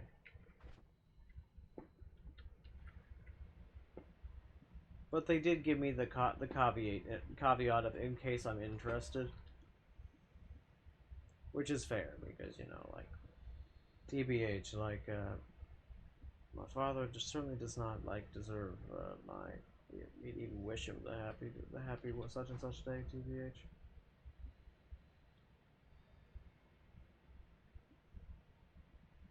What are you gonna do with your sound plate? That's very funny. I mean, to be fair, it's totally fine. Like, as long as the sounds are good, it's fine. But yeah, it's kind of rough. Like, it's kind of hard to know like, what to do on a day like that, like with situations like that, you know. So this is actually just a storage wand, pretending not to be a storage wand.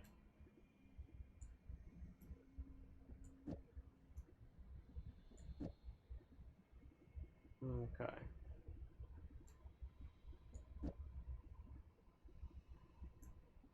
We'll put the ducks over here. Move the larva explosion. Move the thunder charge. Move this guy. Move the bubble spark with trigger. The quad scatter. Move the acceleration.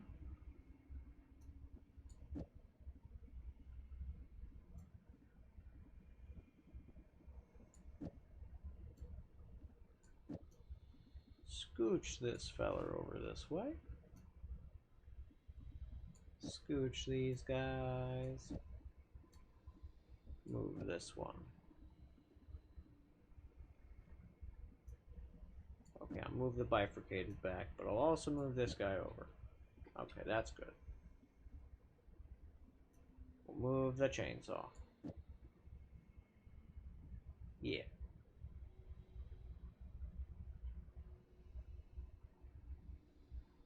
Now, let's run a 1-minute ad real quick. I will be right back.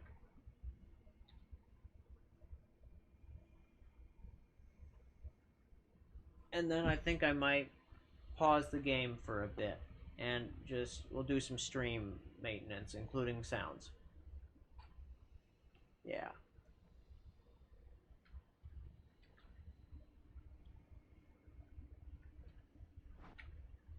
Okay.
This one's got too long of a mana max, or too long of a recharge time to be functionally useful.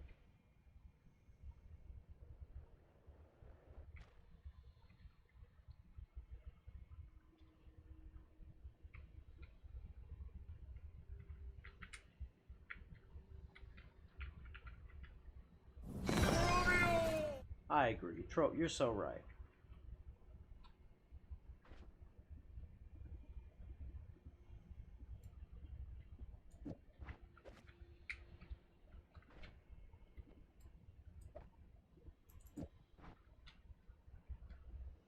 Okay, we'll grab this up. Good shit. Excellent, excellent. Now we're just gonna scooch a few things over to this one.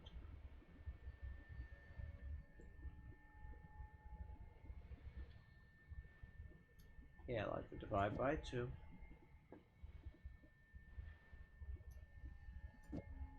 And the Gigadisc projectile. Nice. And then we put this into storage. Good shit. Oh, I forgot about this. Always cast intense concentrated light. One of like possibly the singularly least useful types of thingamajigs that you can get. But it's so unuseful. It's kind of crazy.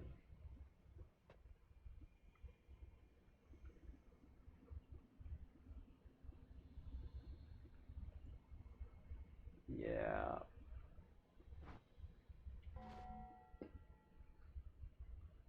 So, for a moment,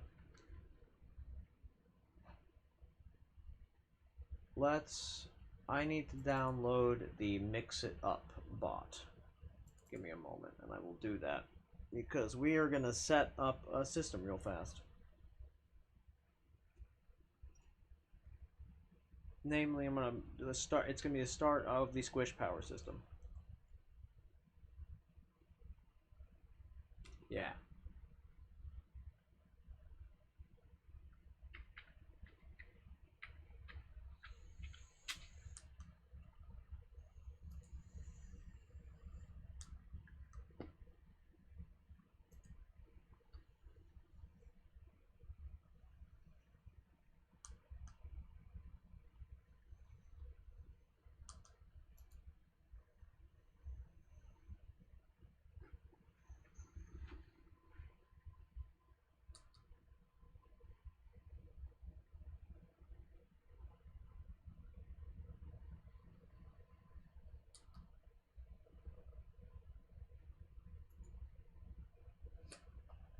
Alright, download the installer, sure.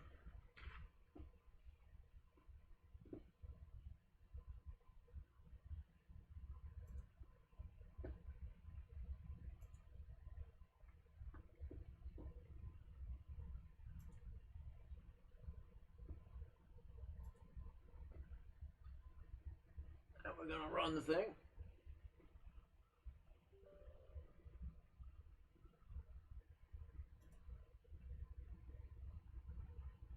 Okay.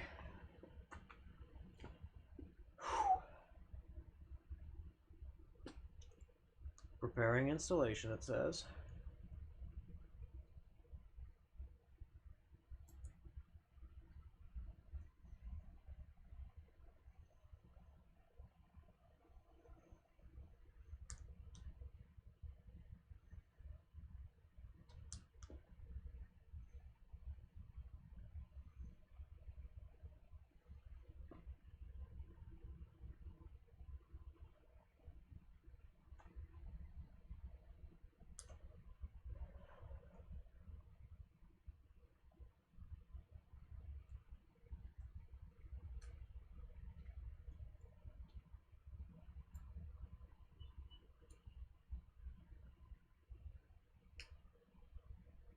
Okay.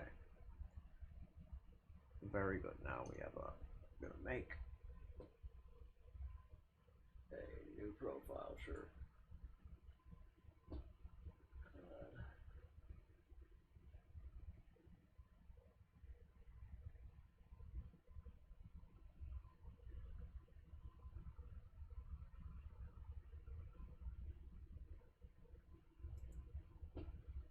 log in with Twitch.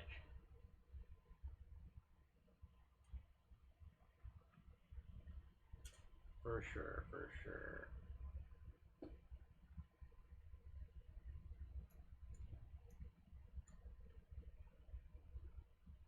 And now hope for the best. Because lots of people seem to use Mix It Up, so it should be fine.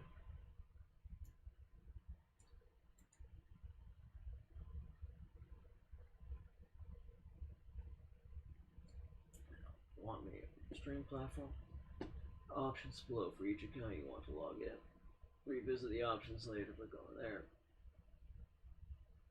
Bot accounts are separate and optional accounts you can use to send messages from in your channel. Bot accounts must be manually created by you, and you must make sure to be signed into them before trying to connect. Good to know. Okay, we'll do that later. Excellent.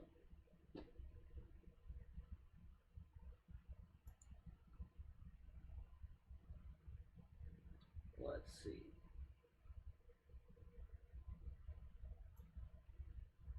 Oh shit. It's so you gotta look at this. Look at this nonsense. It's so complicated. Look at this shit. Look at this shit, man. Look at this, man. Look at that. Look at that crap. Look at all this shit, man. Let's figure it out together, okay? We're gonna do this together. We're gonna figure it out. We're gonna learn. It might be hard, but we're gonna do it, okay? We're gonna do it.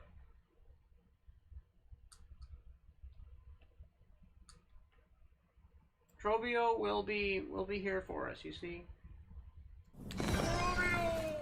We have Trobio, we have Nya.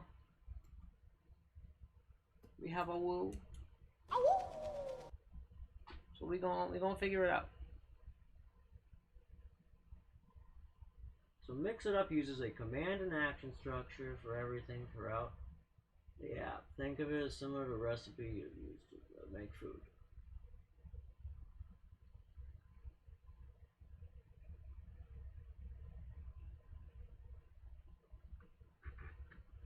Okay. Okay. Okay, so commands. Okay, so it's like StreamerBot. Okay.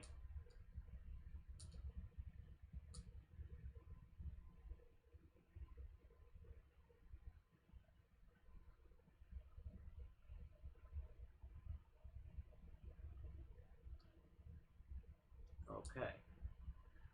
Alrighty, good. I get it. That makes sense. I understand. I can understand.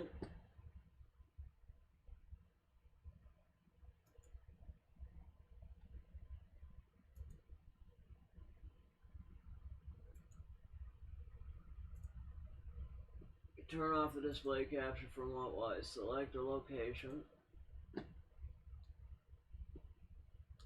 Okay. Although, I mean, it's not a huge deal. It's just, you know.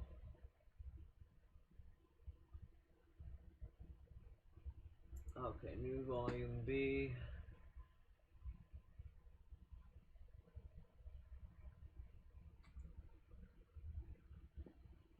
Let's make a new folder called Mix It Up Bot Place. Yes, I am very creative.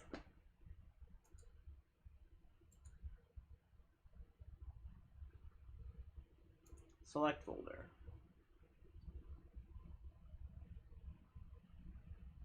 I will see it eventually, you say. Alright. Bye.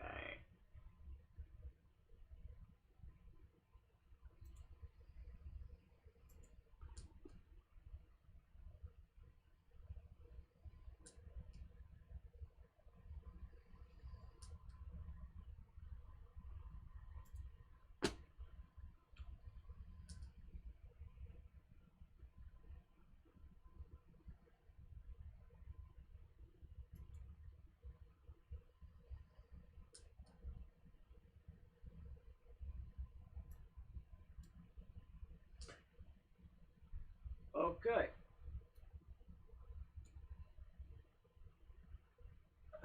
Oh, would you look? Oh my God, this is so cool.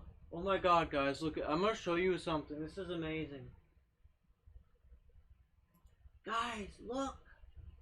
I can see you. I don't need a second computer to look at you guys now.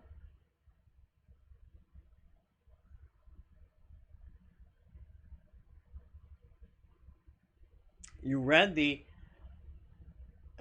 first couple of pages from the paper that I wrote. And there's, to be fair, only like 30 some of those pages are actually like that. Did you like the first page? Did I enthrall you? Did I capture your attention? Mm-hmm.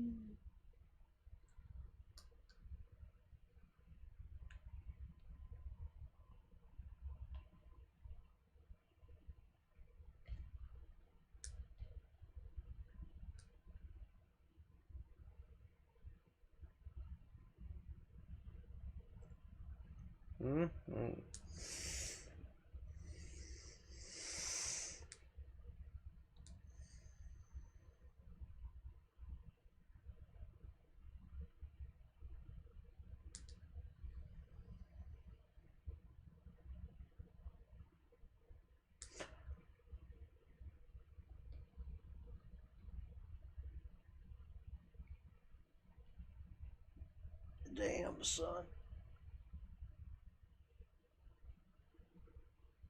I forgot what an absolute, like, banger of a paper that is. It's such a banger. Oh, I'll link it again for you. It's the sad one I was talking about. I love paper. You can draw on it. You can fold it into origami. The moss can grow on it. Paper good. It is true. It is true. But oh my God, guys! Like, isn't this amazing? I can see you guys. So that means I now have an incentive to set up a second monitor to like drag this thing over to, so that I can have it on like an utterly gigantic computer monitor. Like, isn't that fantastic? I didn't really have an incentive to do that before, but now I do.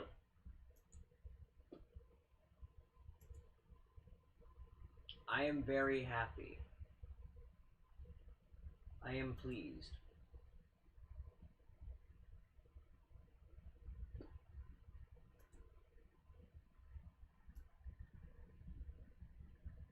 Now let's see, I should also probably make a shortcut for this. Yeah. But yeah, it's an absolute banger of a paper, honestly. I forgot, like, how unbelievably, like, how unbelievably hard I went with this paper, right? Because, like, I also, like, ended up using a bunch of, like, survey results from, like, a class project that I did to, like, really sell the paper, right? To make it go extra good. Like, I'll read you just a brief moment, a brief sketch of it, because it's awesome. So basically, the whole thing was at the question of,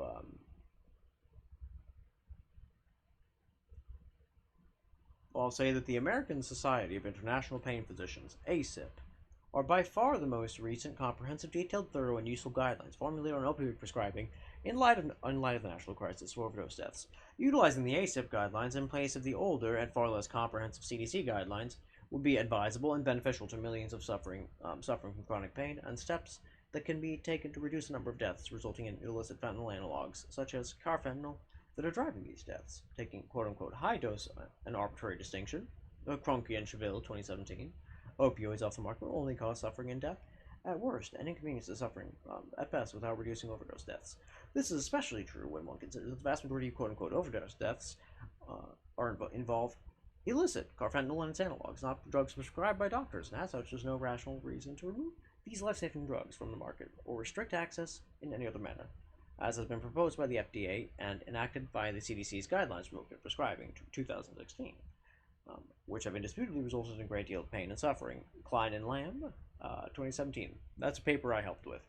Yeah, that's my last name, in case you didn't know.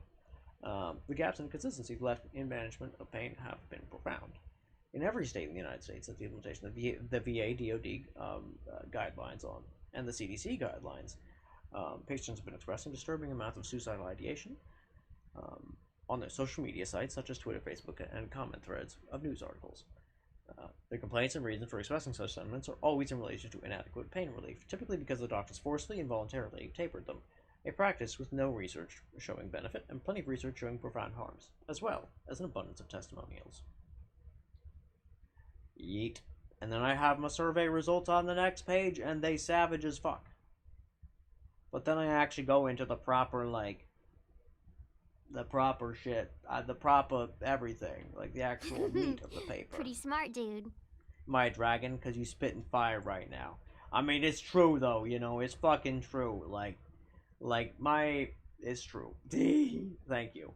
Because this particular paper is, maybe the thing I'm probably the most proud of that I've ever written. Actually, I have an idea. It's a fun little cute idea. I'm gonna just make a command that is... It'll be something like academic. We'll go with... I'm gonna look for the tab that's quotes. Yeah, switch to this tab, please. Thank you. Good stuff. Found it.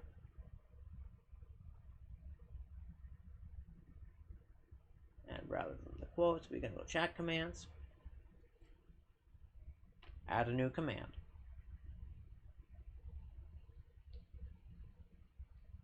And the command name? Academic. Or academics. No, just academic.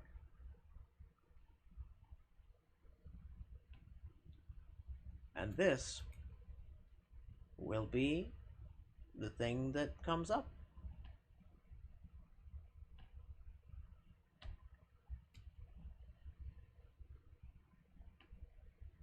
All done. Excellent.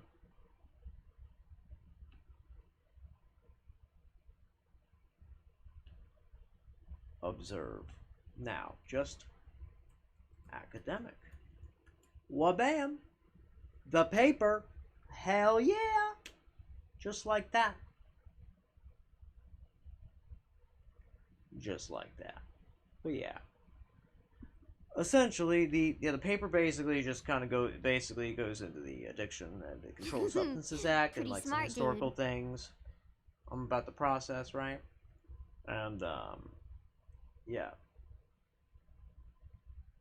and defining addiction and dependence and whatnot, and then and conceptualizing addiction as a disturbance of early life attachments to caregivers, wherein basically somebody who suffers from addiction engages in the thing that they're addicted to. They're basically doing that in order to supplement a lack of oxytocin, like the peer bonding hormone that they're unable to get. Yeah, and I agree. It is really cool how fast it is to program this sort of shit. 'Cause it's not actually as far as I wouldn't consider it proper programming. It's basically just using a very useful as fuck interface, right? And I'm so about that shit, right? Because theoretically, I think if I were to do it all, I mean, who doesn't love a good bit of oxytocin, right? Oxytocin is the good shit. But yeah, and I also argued for including provisions in the Controlled Substances Act to allow a drug to be researched exhaustively by multiple researchers to determine if it could be used medically, right? They didn't do that, of course, obviously, but I did provide a pretty solid argument for it. With 1, 2, 3, 4, 5, 6, 7, 8 separate citations in one paragraph. And this also actually this particular one has a lot. It has the citations about ibogaine if anyone's interested, and basically, it's the Leal et al. And Vostog 2005 studies, which you can, those are linked again in the citations, like in the what is it called? I don't remember.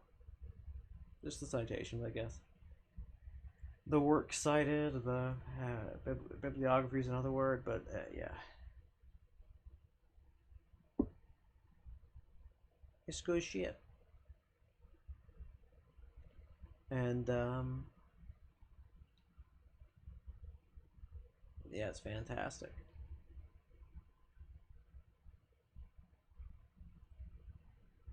Man. And I'll go into how, like, contrary to myths in the media about addiction, it cannot happen to everyone who takes an opioid, and in fact, it does not happen to 99.81% of people with chronic pain who take an opioid, and in fact, it does not. Basically, in those who've been pre-selected to not have a history of substance abuse, and 96%, 96.73% of the time, it does not happen to chronic pain patients who have not been pre-selected to have a history of substance use, right? So, yeah, Fishbane et al., 2008. Best study ever.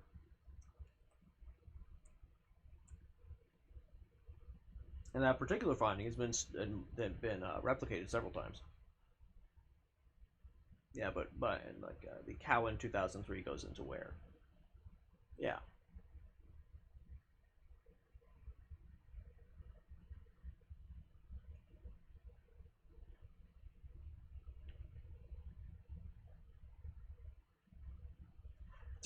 You think if you didn't have enough oxytocin, you just do drugs? That's very funny. I'm amused. But yeah, the paper's right. I think it's a real fun banger of a paper that I wrote. I'm real proud of it. But I also really enjoy the study by Grol Prokopchik, 2016, because they noted that chronic pain reduces the lifespan substantially. Higher pain at baseline predicts death, even 10 to 12 years later. Pain serves as a long-term mortality risk, which, by the way, is kind of a funny phrase. It serves as a long-term mortality risk. And just, it's kind of amusing, because it's like, you by that, like, if you want to be, like, cheeky about that, you could kind of say, just being alive is a long-term mortality risk, but being more realistic about this, and this means that, even considering the fact that, yes, being alive is a long-term mortality risk, that by comparison, chronic pain is a long-term mortality risk. But yeah, it causes heart conditions, accelerated cellular aging, and death from said heart conditions, along with suicide. So to prevent unnecessary death, opioids are necessary for many patients because the pain is what causes these problems. And opioids are the only effective remedy that exists for pain for many people, and the only true analgesics available, especially for many people with chronic pain, both in terminal and non-terminal, non-malignant conditions, because the pain is what causes death in the latter. And it's arguably the most severe type of stress the body experiences, Blackburn 2001. And this is basically me laying out this argument about the chronic pain and the way that the pain is stress, the stress is chronic stress, and then basically it carries the same consequences as chronic stress, but in a lot of regards worse. And that opioids the only acceptable treatment for severe pain. But chronic stress has a well-defined set of long-term consequences. Impaired immunity, atherosclerosis, obesity, bone demineralization, and atrophy of nerve cells in the brain. Many of these processes are seen in major depressive illness, and may be expressed also in other chronic anxiety disorders, McEwen 2004. The severity of the effects of inadequately relief, and I would actually argue it's all caused by the chronic pain, but that's a separate discussion. Because I'd have to lay out a lot of citations to prove that, but I don't feel like doing that. Temperature's fine, bearable, and you don't want to skip to tomorrow. I totally get it. You valid as all hell, and I feel you so much. Yeah, honestly, what I'll probably do is I'll probably yap for a few more moments, right? I will probably do just a skidge more yapping, and then we will raid out to somebody else. Yeah. But yeah, the severity of the effects of inadequately relieved pain are bolstered by the pain's status as a form of stress. And these consequences include, but are not limited to, memory impairment, decreases in brain volume that are reversible with adequate treatment. That's the thing I was talking about with the brain damage and whatnot, and the like the issues with the brain, and the fact that it's reversible. Yeah, as well as any and all of the aforementioned consequences of chronic stress. And the prevalence of chronic pain varies, but estimates are as high as 36.6% of the population, as of 2016, Grohl Prokopchuk 2016. And this is disturbing when the seriousness of this condition is reflected upon. Depriving people of life-saving medications by instituting more regulations on the use of opioids is effectively leading to the death of these people. Why are we demonizing medications when a huge proportion of the population would die if medications were outlawed and or so heavily regulated that nobody had access to the medications? No other condition is A, deprived of life-saving treatment, and B, no other condition has its treatment, and in effect, the person's life contingent on the result of faulty drug tests, as is the case for chronic pain. No other condition is left untreated, adversely affecting the health and life expectancy for as many years as chronic pain is after diagnosis, and no condition has what is often its only effective treatment avenue, especially for moderate and severe pain, completely cut off and inaccessible as severe chronic pain. Intractable pain's only effective treatment avenue for, let's see, oh wait, never mind. Avenue for many patients. And E, no other condition is forced to first explore interventions empirically shown to be ineffective, such as mindfulness training, which has no effect on pain intensity. Scare 2015. God, I love this paper. I'm so happy I wrote it. Excuse you, my brain volume's just fine. True, though. True, it's so funny. 10 out of 10. But, essentially the only comparable situation is that of those suffering from addiction, who by and large lack adequate access to the medications they need. And since this is unjust and has led to many deaths, and considering the evidence cited herein supports this assertion, the same is true for those suffering from chronic intractable pain.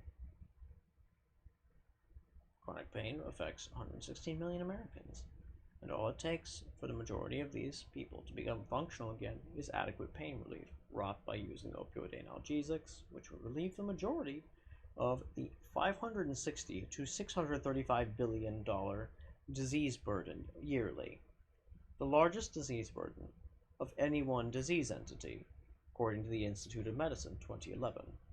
We need more research into alternatives, yes, but until there is an affordable and safe alternative, it is unethical to let these people die slowly in ear-splitting agony in the decade leading to their death, especially considering that everybody has a 1 in 3 chance of developing it at some point in their life. Institute of Medicine 2011.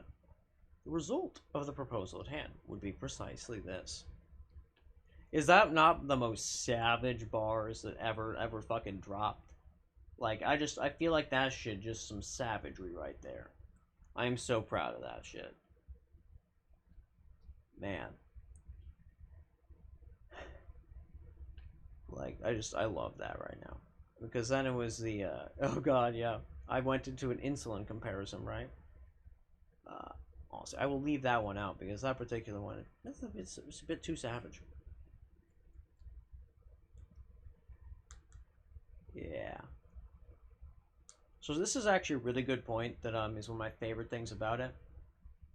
Oh, what's this? You only need a beat in the background. Oh, it's kind of true though, it's kind of true. I wonder what kind of beat I should figure that out later. Yeah, like, I do wish I had this, like, goofy-ass, like, type of, it's basically like a music, or a beat generator of a sort kind of thing. I wish I remembered the name of it.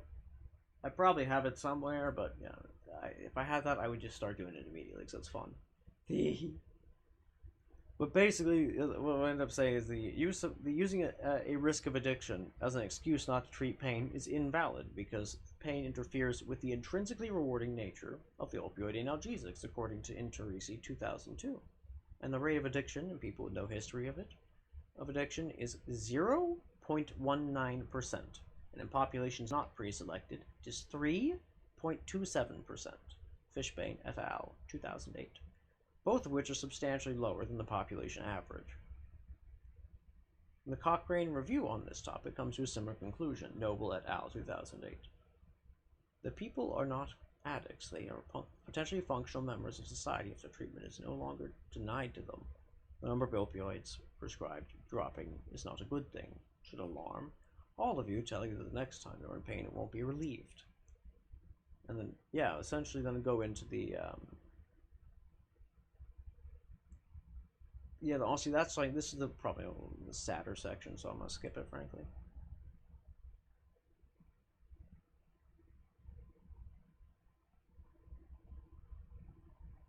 Yeah. And this goes into the frequency of addiction and whatnot, various things. However, this one's quite a fascinating one. So, the Pain Policy Study Group at Madison, Wisconsin, has been collaborating with many Indian palliative care workers and government officials to improve the availability of opioids to those who need them for pain relief. As a result of the collaborative effort, the government of India asked all state governments to modify the narcotic regulations following a model given to them. Because in India, prescribing these medications have been subjected to criminal prosecutions, long criminal or prison sentences, and similar situations have arisen here in the United States, where the prosecutions, and mind you, this was before that court case I've talked about before happened, that made it alleviated this particular issue. But basically made it so that relieving the acute, it fucked shit up. But essentially and then I also cited somebody named Salovitz, who's a great author. They do great work. They're a journalist and a scientist.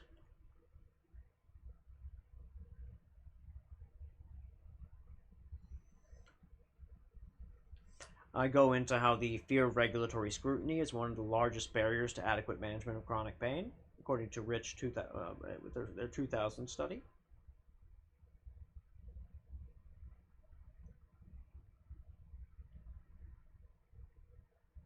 And then I honestly, this is one of the most savage things I say. The media and the CDC's flawed guidelines have no problem publicizing the very view that, causes these issues, right? Which at its core is completely divorced from reality. And that this misleads the public, doctors, and government officials into believing that treating acute and chronic pain is not a priority when the opposite is true. Pain is lethal when left unrelieved. And then I'll probably read you this part because it's my fave. It's what I'm most proud of. This is the physiological consequences of chronic pain when left unrelieved. It's a bulleted list. Stress could potentially lead to oxidative stress by means of chronic activation of the autonomic and neuroendocrine stress responses, and that this leads to accelerated DNA damage and aging, according to Appel and McEwen, 2004. So-called chronic non-malignant pain predicted death within 10 years. The increased protein breakdown leads to a negative nitrogen balance, resulting in reduced wound healing, according to Mariev and Middleton. And cognitive issues like brain fog and memory problems, according to Porta et al., 2015. Atrophy of nerve cells in the brain, according to McEwen, 2004. Involuntary responses to noxious stimuli can cause reflex muscle spasm at the site of the tissue damage, according to McCaffrey and Passero, 1999. Impaired muscle function and muscle fatigue and also immobility, causing venous stasis, increased blood coagulability. Middleton, 2003. Commensurately increasing risk for deep vein thrombosis. And it also causes changes in your DNA. Hyperglycemia, impaired glucose tolerance, impaired immunity, meaning the shutting down of your immune system, which can and does often result in death. This puts individuals at risks of infections, pneumonia, and sepsis, according to Marmo and D'Arcy, 2013. Major depressive illnesses may be expressed, and also in other chronic anxiety disorders. And untreated chronic pain results in depression and anxiety disorders. strain on interpersonal relationships, according to the World Health Organization. Hypoxia, secondary to respiratory pressures, which can cause cardiac complications, disorientation, confusion, delayed wound healing. Sodium and water retention, along with many other factors, contributing to high blood pressure, and therefore the stressor effects of unrelieved pain have the potential to increase anxiety levels and further interfere with the activities of daily living, such as diet, exercise, work, or leisure activities, and to interrupt normal sleep patterns, causing varying degrees of insomnia. Pneumonia, secondary to the respiratory dysfunction caused by unrelieved pain. Obesity, disruption of the neuroendocrine system, whose purpose is to adequately maintain homeostasis in a changing environment. Reduced appetite and self-esteem. Bone demineralization, inhibition of digestion, disability, and going down the sewer slide. And then I sum all of it up savagely as fuck with unrelieved pain can impair all aspects of a person's life, including appetite, mood, self-esteem, relationships with others, and even the ability to move. In some countries, it has been reported that unrelieved pain can lead to a wish for death and inquiries about euthanasia and assisted suicide. The relief of pain is demonstrated to improve quality of life. World Health Organization, 2000. Chronic pain has adverse effects on the cardiovascular, gastrointestinal, respiratory, genital, something, musculoskeletal, and immune systems. Middleton, 2003. All these physiological consequences have their own price tag monetarily and to the individual and their loved ones, to go along with pain's $500 to $600 million price tag, and the bill totals up to be unmanageably large. So in order to reduce this price to the government and to hospitals and those within the healthcare profession. Oh man, that's a fragment. That's right. This had a typo. Sag. I have one typo in the whole thing. Fuck. Yeah. But that's okay. But yeah, basically the most important part of the whole thing. Yeah. And yeah, it's true. I do read it pretty fucking fast. Normal rappers write like 100 bars or maybe 200 bars. Watch every straw drop when you come with about 2,000 bars spread over 40. Oh, that's funny as fuck. I love it. I am utterly delighted. Oh yeah. So and that's okay. And frankly, when you're less sleepy, I would actually happily explain to you quite literally every single aspect of it if you would like at various points, because there are parts that may not make sense, right? And that's totally fine. But yeah, and fundamentally, I do break down a lot. So this was the audience this was written for was the Food and Drug Administration and people reviewing this particular topic. So naturally, it was going to be extremely academic, I guess. But yeah.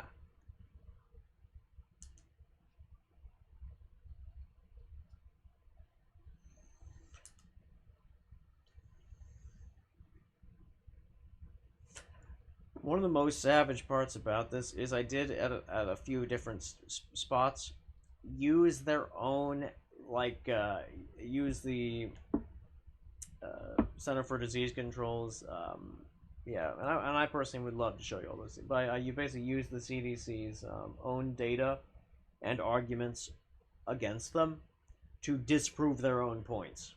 It was pretty funny, actually. I do believe that I basically used that to tie a bow on the argument at the very end. Yeah. Which, I don't know, I find that to be... I find that is probably maybe one of the most savage parts of it. Yeah, most likely. Yeah. Because fundamentally it was an argument against the CDC itself and the way that they were going about a few things. Yeah. Because the CDC was basically infringing on the FDA's authority in a lot of respects. But yeah, it's a goodie. Let's find raid target. Oh dear, my phone might well die. Oh no, oh no, oh no, oh no. Oh good, I got it plugged in. It may still die, but who knows? We will find out. So let's see. Raid target. We got Vexilus. Vexilus, solid choice. If we don't find someone else.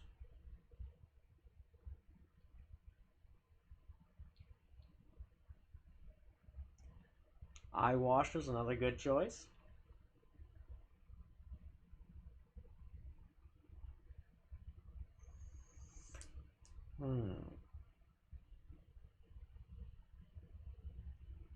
I'm gonna go with Eyewasher this time.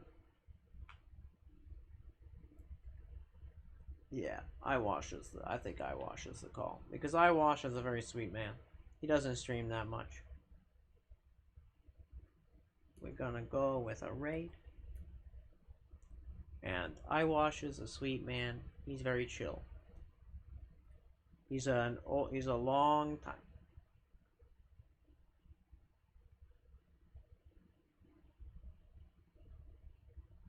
If you found my streams a few months earlier, many things would have gone different. Is that so? Do tell. How so?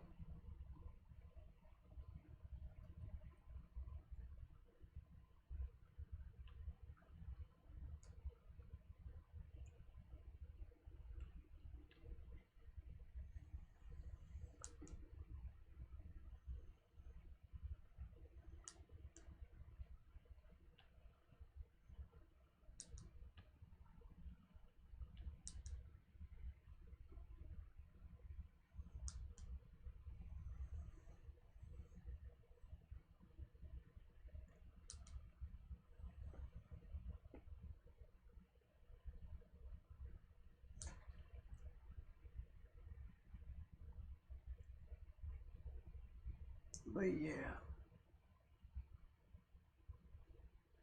Honestly, yeah. I've had a great time. This has been a really great stream. For some reason, I'm still not tired, but you know what else? Yeah, I've been streaming long enough that it's totally fine.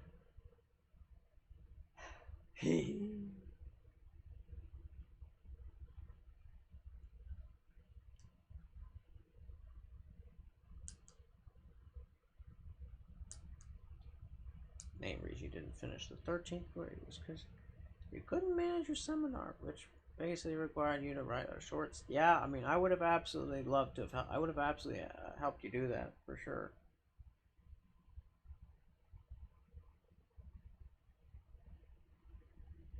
That is a shame, but you know, eh.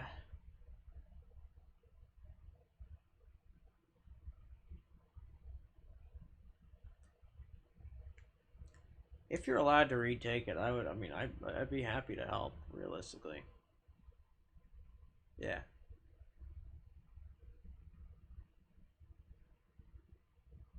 Oh, I believe that 110%, right? Having good sources makes a world of difference, right? Yeah, like I'm not gonna debate that shit. Yeah, it's super true. Like having a good, solid idea of like where the things are here, like about, you know, it makes a huge fucking difference. Yeah.